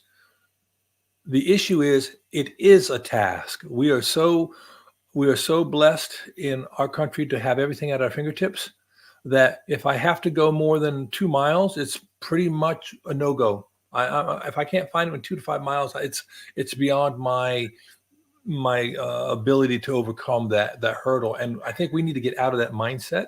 I think we would all do better to do things like, oh, by the way, you said you want to do something hard. I got one for you. Go cook up some burritos or steaks outside of a veterans hospital. Let me tell you, you'll see a lot of people serve 2-3 years. We just got through a 20-year war over in Southwest Asia. There are a lot of people there you don't know of who are particularly in the Guard and Reserve. So you have your active duty services, of course. You expect to be deployed. You expect to do those things. But we had a lot of Guard and Reserves. These are people that you work with that live in your community. Then they may have deployed 6-7 times for 6 months at a shot. So the idea is you'll see them all hanging out at the VA hospital or your VA, they call them VBOC, as your Veterans Health Center. In your local communities, and they're small, they're not too huge. You don't have to go to a major hospital. But I know I looked it up on a map in Wisconsin. There are a lot of them there. Go out there, hang out there, and hand out good hot dogs. That's a great idea. I love that. My dad is a vet, and he had a surgery. He was at the VA hospital. It was amazing just walking around, seeing all the vets and people talking and camaraderie and seeing the stuff hanging up. So That should be our next one, JT. Let's go. Let's go. Beef for vets. Come on. Yeah. Yeah, beef Right. for vets. I like it. We at the movie theater, we do free movies for vets, completely. I pay for everything, and I've been wanting to do that again. I wanted to come up there. I missed it. I drove right. I was within 30 miles of your place when I drove up to Wisconsin last year, up to Watertown. I Yeah. was driving up to Watertown, and I didn't know you then, and that was my bad. I said, man, if I ever get back up again, I'll have to go out there and poke him in the eye or A something. world Yeah. Montello Theater. Oh, open invite anytime. I love having people out at the theater. We got to schedule another one. We usually do Veterans Day, maybe Memorial Day. Try to do a couple. We did one for teachers too, and I was going to do one for the fire department, but I've yet to arrange that one. But that's a cool idea. How Well, can we go wrong with that, JT? Just go to VA. Can't go wrong. And I appreciate all the ideas. If you guys got more ideas, send them our way, because we like going big and making an impact, helping somebody who needs the help. Just pull up there with the pickup truck. We'll have a grill in the back of it. Honk the horn outside. Come on out. Let's go. Honk if you're hungry, man. Let's go. Pull over. because another group of people that don't really get recognized are the caregivers. And so, so Kerry, I know you got to go, and I'm sorry. I was talking with a group of people last night on my live, and I wanted to recognize, I didn't know how you would do this or what your thought would be, but in dealing with Bill in Alaska, right? You know who's become my hero there? Jared. Oh, Think about shout it. out Jared. Jared is like, do you remember Mutual of Omaha's Wild Kingdom with Marlon Perkins? A little bit. So he was the front man. Marlon would go all over the world looking at wild animals, right, and doing things. And then he would say, and now Jim will go into the river and wrestle with the giant anaconda. Now Jim will go and feed the lions. You know, Jim was always doing the work behind the scenes. Yeah. I feel that way for Jared. Jared's now on my roof taking off 8,000 pounds of ice and snow. Jared's now in my basement taking my water heater out of water. Jared is now up at 12 o'clock at night driving me 6 hours to a hospital. Jared is now putting cut flowers in my window every day for you all. Jared's a hero, and if we could find a way to get a gift card or something to Jared, just say, hey, thanks for loving your brother so much. That's a great idea. Yeah, when we interviewed Bill, I did a whole interview with Jared. I got to spend a bunch of time with him. He took me to Bill's favorite fishing place. He took me and Emma out. He's like, you guys got to ride the four-wheelers before you go.